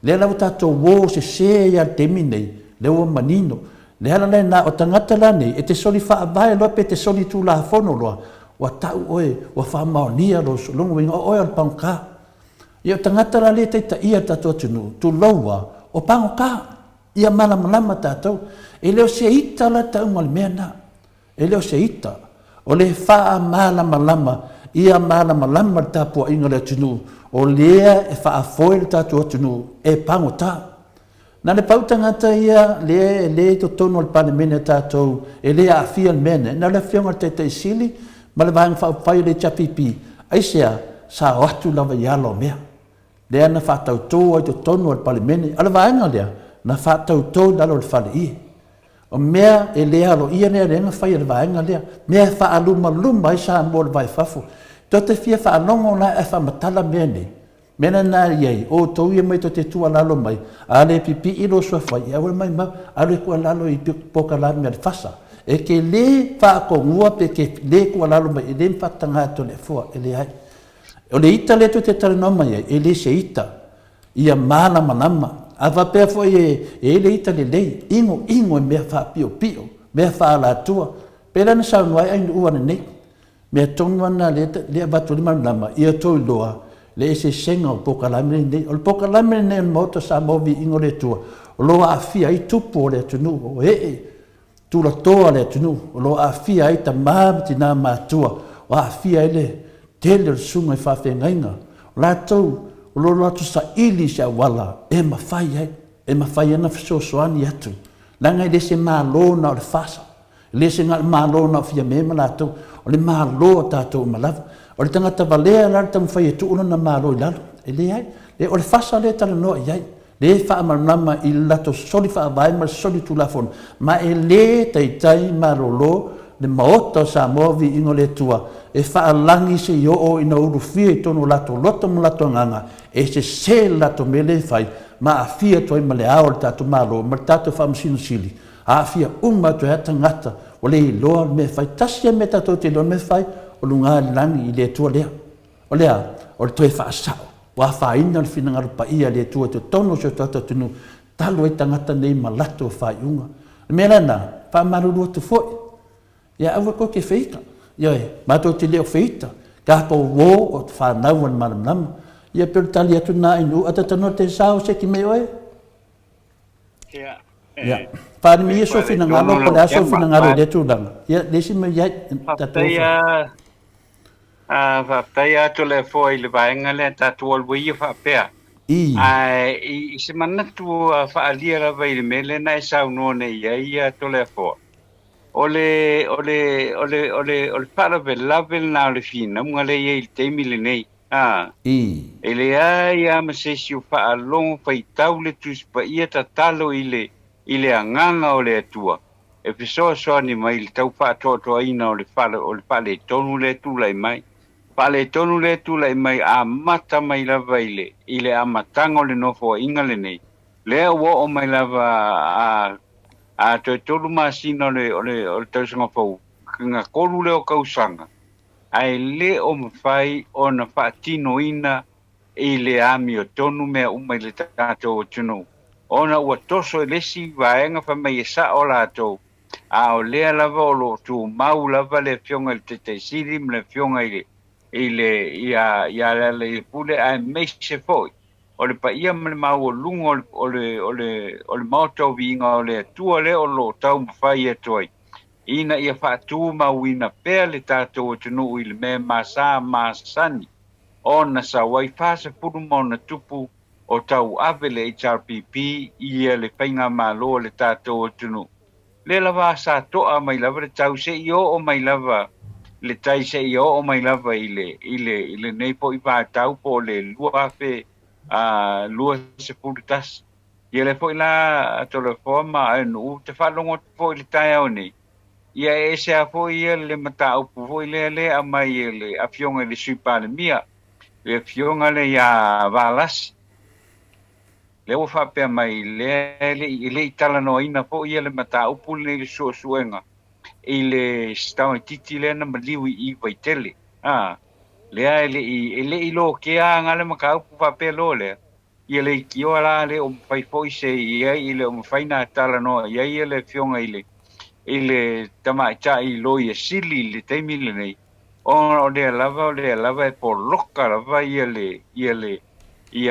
le matau pule na lo no winga wale u fa long nei u fa pe mai le fionga ia valas le tai au ile tala no ina fo il polo pa mene ia ole ile vai so nei le tol tala no ina fo aulo ta ia no malu le tunu i se di poti o le na vaenga ia o le mela na la ngona ia le pa nono ona e fia vai aso fata atia le nei mata pu ale lava wo mai lava ile nei te ia o le lava tatu te fa tali lava ia o lona winga ia lona winga le alua wo fa pele na sa no il tai o nei le aso ana na file fionga ile minstale o lo tawa vina nei tofi matiute o le tamai tai pale mia o no lo malanga le tamai tai pale mia ia o le tulanga fo na le o ye pa mai ile tala no ina le matau ile tala no ina le matau pu le pono le kabineta ile vai aso le nei ia se i fa pe ia la na fe pulisai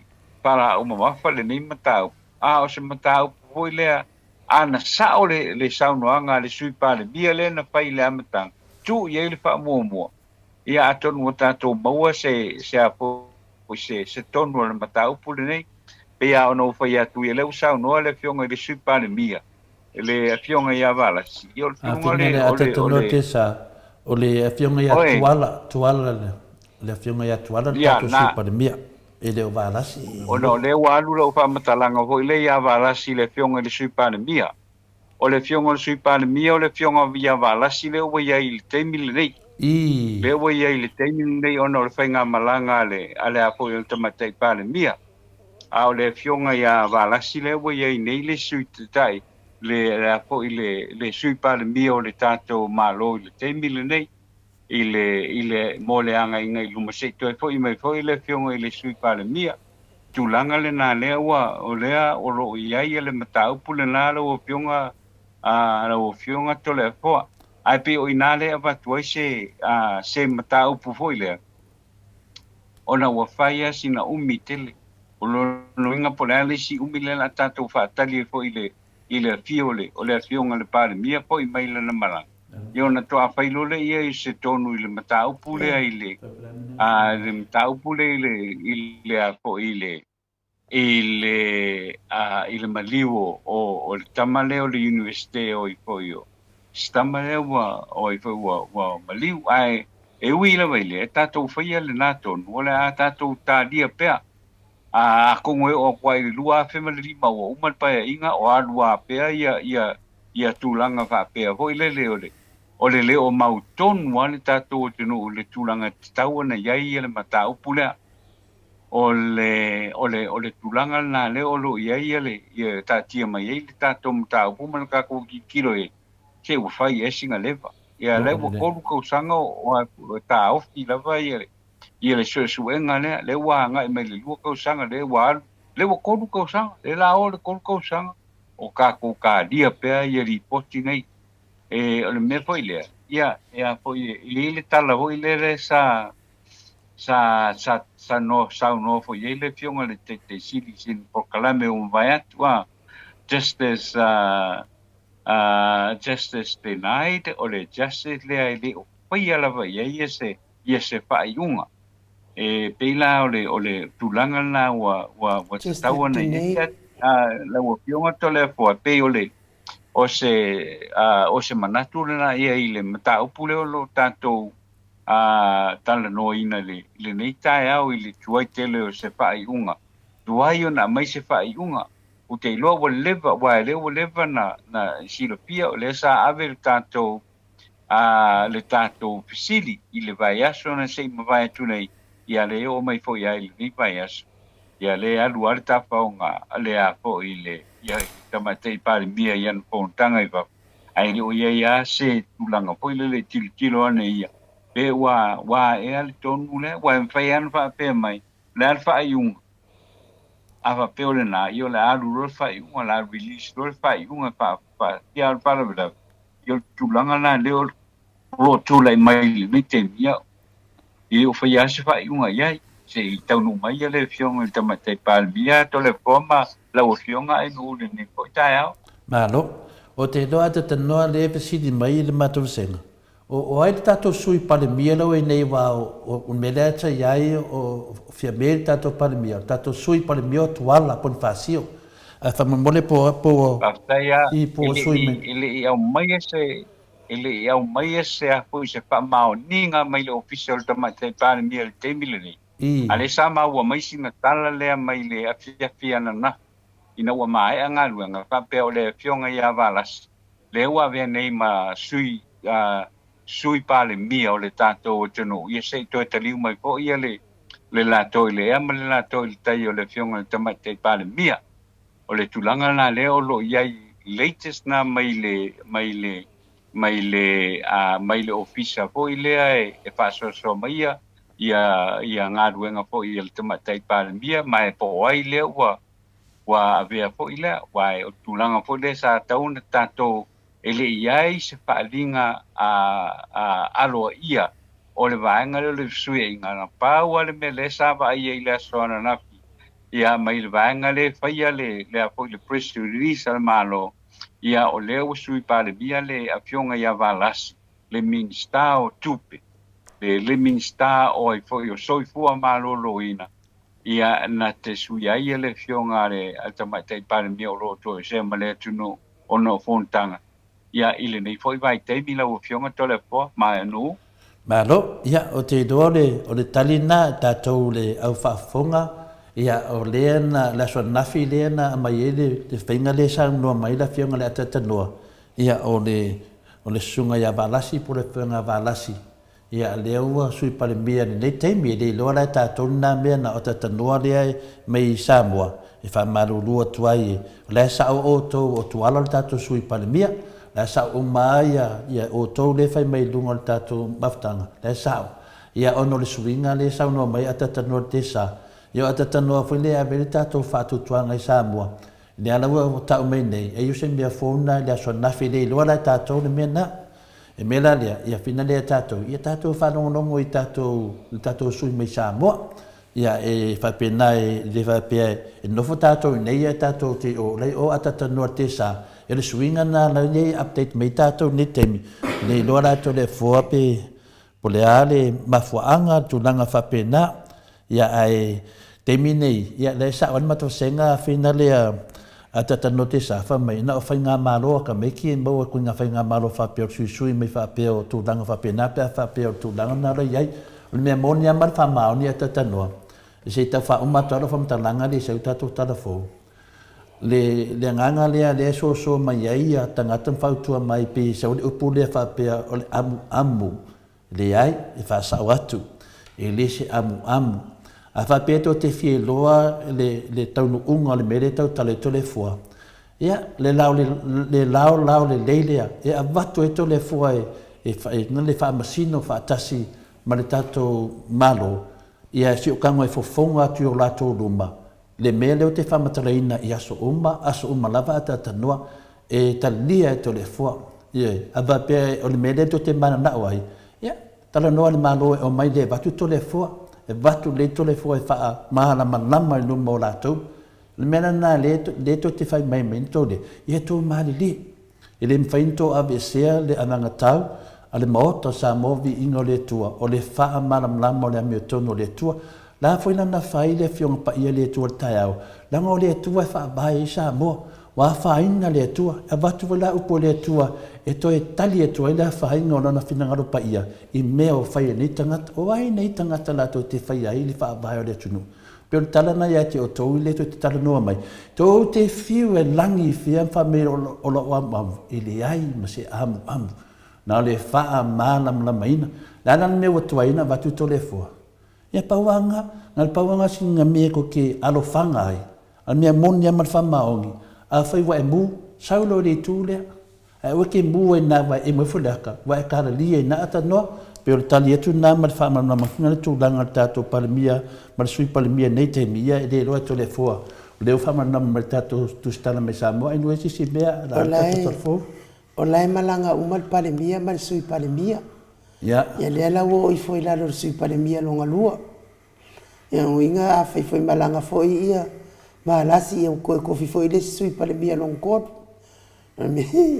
mena na mai tatou ia o logo fa mai atatanua no winga lau malanga o martato sui pale mia martato pale mia e ngala wa sa o ilisi sui pale mia le wai tatou temine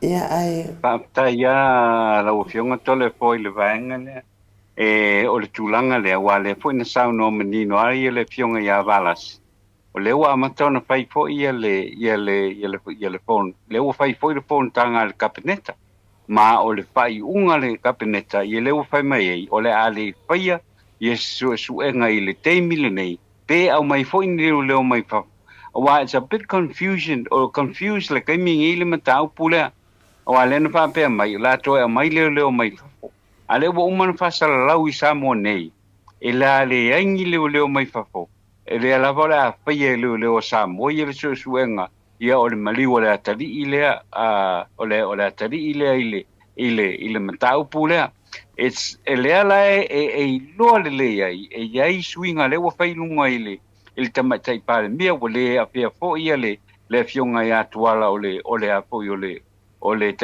suite tai o le vanga pa upu fai ia le ala wa mai ile fionga ia valas ia la te faia ia le press le apo le press conference le pale mia ile aso ananafi ele faia tuala na fai valas ia le fai unga na ma le fai unga le na woto e vese poi ia le tulanga o le tulanga po ile sa fai e fa pe mai ua uma ona fai le apo ile ia le pinangalo autasi o le ale fa taunuina pe fa nga fo ia leo mai fa fo e o mai fai le su enga le ile taule le ala fa nga lava leo Samoa o le tulanga le na le o iai ai fai fo ia le fionga ia valasi ana na ia fa mai foi o le ato foi i leo mai fafo i le vanga na o na la le e kau e fai ele confusion i le melia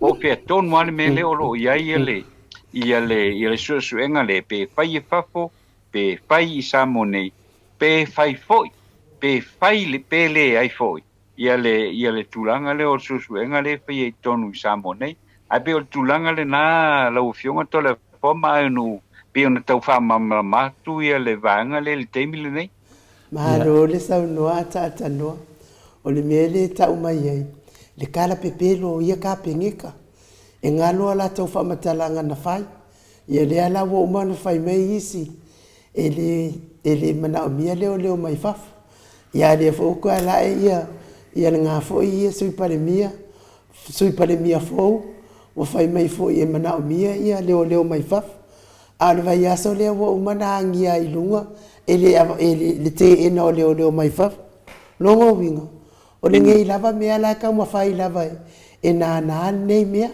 e wo pe ongi afo ongi fongo ngamai ki fongo ka penge ka tsot ya e wile ata no altesa nele ya nga alta to por kalami o tato tali ya to lava i nei mea e tato te fsanga o le mea fo ile ana o fai tio mo ai ata no o le ala vale mea ua vave kele ai le whamasino ngā waa ia kulo lava waa masi o whalitua o le ala vale mea ua vave tele ai le whamasino ngā o waa masi o na whalitua a o le ngei lava i whekoso a i ngei mka upu koso ngei mka upu o le ala ese ngā mta upu ne i lua ai o le mea e atatau o na ave le whamasino o le afo i le mea ua vave ai ona saunoa le tamaitai pale mia i le faipule ia fipule ai ia o aku le asfara i le ua e whamawai ma lo tofi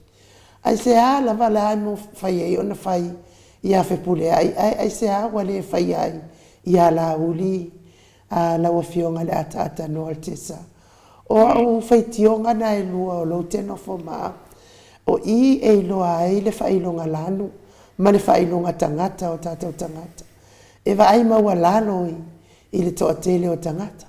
Lo winga e se va ai e tomai tai pale mia mar kapeneta ia fepule ai e se va ai a laul.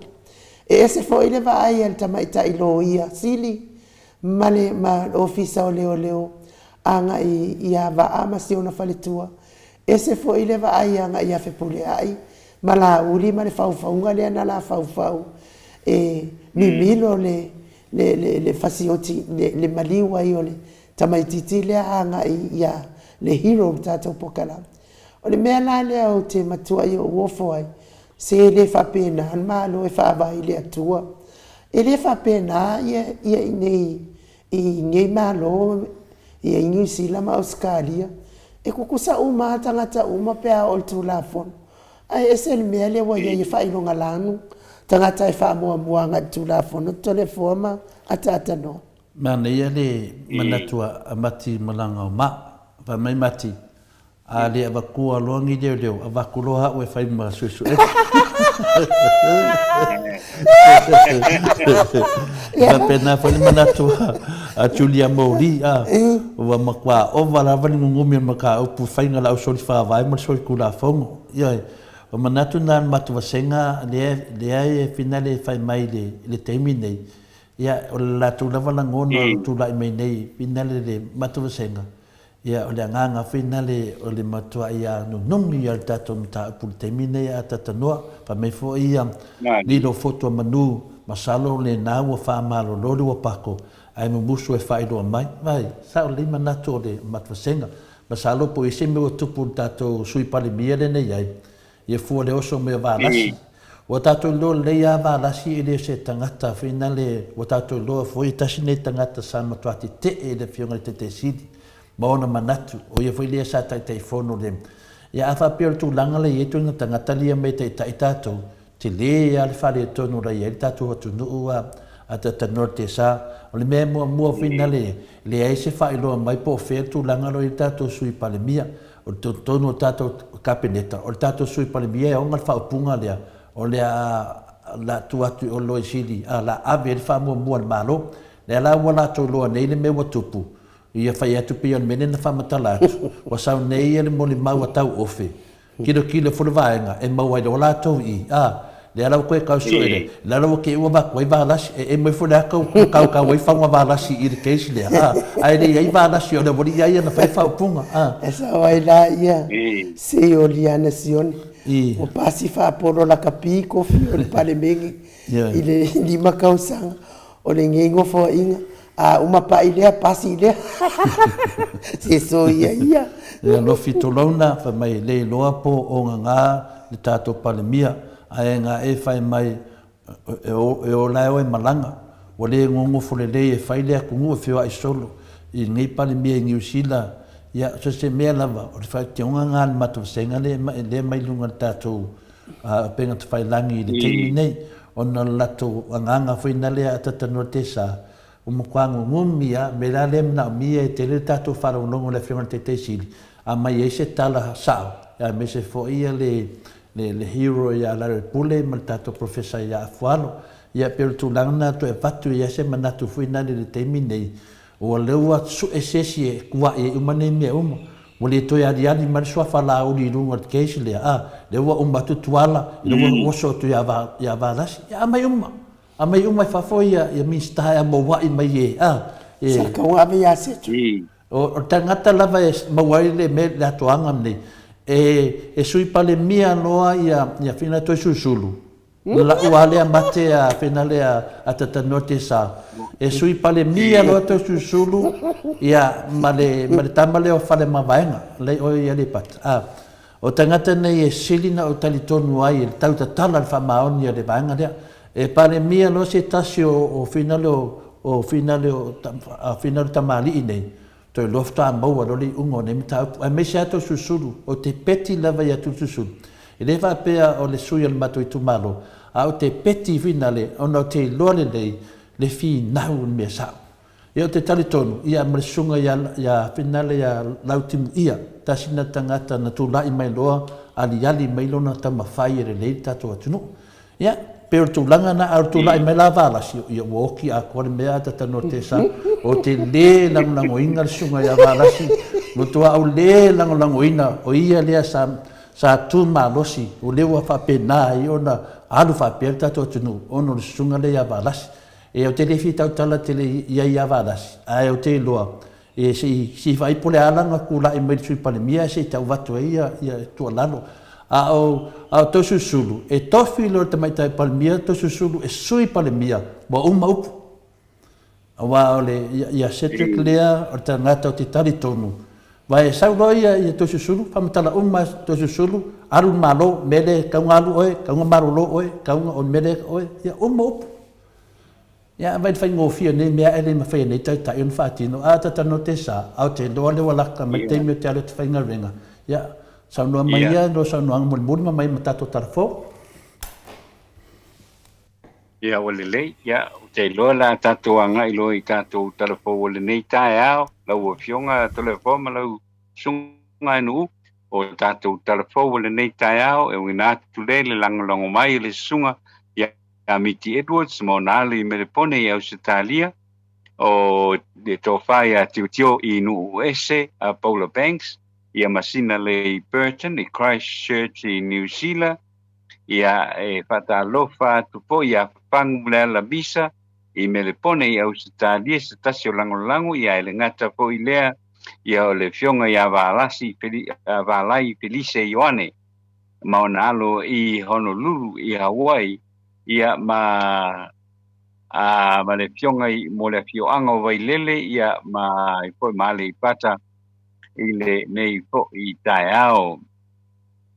Ua whamau ni ina ma whasalaina i le fionga i a Vui Clarence Nelson le li o Maiava Mikaele ma talo sanga whaatangi ina ua whamau nia le la morianga e lua i le maliwa i o ani seko tangato i se whala velave tau ta vale i le urumuenga i le teusanga e lua pe se fuiva i se whala velave tau ta vale na avea o ia o se pasese i se ta vale sa aveina e Maiava Mikaele a e supa kako ai i le sunga i a talo sanga a whatangi sa unoa le fionga le li pamusino i a Vui Clarence Nelson o a mawhai o na whamaunia e le tua leo le ave ta vale a matautia ma le whatamala na mafu ai na maliu i le sunga i a aniseko a sangato i le aso o le whalavelave. O le aso na napina mata sue inai e le whamsinonga o panua matuapa le talo sanga ali i mwhaipule o le fioanga o whenga e ave ese whamalo si ai se poloa inga se ainga le au va o ni ainga se lua a mai le fioanga loto soa ma le vi i a fioanga o sale moa o lo fai po inisio a ainga mai sale moa la tau te lei a i loina e a ia i le whaamasinonga ma sa maua le a vanoa e a wai o se tu i le lava matau pu peitai sa maua pele a vanoa i a vea ai i la tau i tu a wai i le iloilonga o le mata upu le nei. O le vai aso na te nei na au mai ai se whai unga le whaampunga whanua masuafa i se whai unga winga e le mata upu lava le nei vai e se whai unga whaasanga i le tangi a la mutu ma le vi sa le imoa e tau fi ai a whenga i se whai unga mua atu i le api i se rau o na tolu ma o lea ua whaatino le ngā ruenga a whenga a o lea ua te ina ma tula e mai ai ia le whinangalo o whenga ua maea o na au mai e se whai unga le whaamsino whanua maswafa i le tau pia ai o la mutu ma le vi sa le moa i le mata upu le nei o lo muli muta ia lava i le fioanga o whenga ia le whai unga o le api i se lau o na tolu lea o lo mai o ia le manino ia lana ua whape mai ai le whaamasinonga i lana whaiunga i le vāua whenga ma malie e loa e a fia foi ele o lo pina wina ai nei ele o lo pina wai ia ele o whenga lea na ngai atu iai loa a o lea ua toe tango mai fo'i iai ai ua maea ia le whaaiunga o le api wa sala wana tolu na pina wane po isa le moa o panua o lo pina wai o ele o penga ma na po iatu male a whaaman malunga ale pioanga o penga nunofo ai whaonga ai ma whai eia la tau whaatoanga i se temi ua mawai atu ma o le so lo whauina i pea ia lea a mataupu i le whaamasinonga o panua maswapa. O whaamaoni mai le fionga i le minsta o le matanga luenga le soipua maroroina le fionga i avalasi tonga manga ua une ta fito o loo whaau o pea i a suenga i le maliwai o le tama a onga mai i waite le uta lea na maliu i a aperila o le tausanga e lua aperua tasi o le nei mataupu sa whapea ua maea peitai o loo a langa pea e le pinangalo o le totele o tangata o le atunu awa o loo au maia e tangata i lunga e le i a mamao tupoi na au mai ai e le porkarame o le TV ia le mataupu le nei ua tua i ai le paipule o leala i le pule ai api o le la ua ave ai po i nei a se tangi a le fionga i le paipule ia a leala i le pule rimoni ai api manisi po i o minsta ua tua i ai i se paipule o le malo tapea mai foi o se ma o le faufauma na faia e tua i ai ia le mori mau ai la tau ma faia ia le faufauma ma o lo pa au pea e le terminei e tasi lava ia le tangata o lo fa pea o na tua ia o le tala whaaiu ua whamaoni mai e le fionga i le sui pāle mia ia walasi tonga mana tonga mana ua une ta fito i le pefi o le whaatala noanga e le kāpeneta i le suesueina o le maliwai o si tametiti a onga ia mai le mai i le universite o Samoa o le tametiti na maliu le asodus futasi o apelila lua apeluatasi i le awana tele i waitele na whaalia e le fionga i le rimita o loo panga solo i le teimi nei Yesu suenga o le mataupu ma ele i tau fia lava.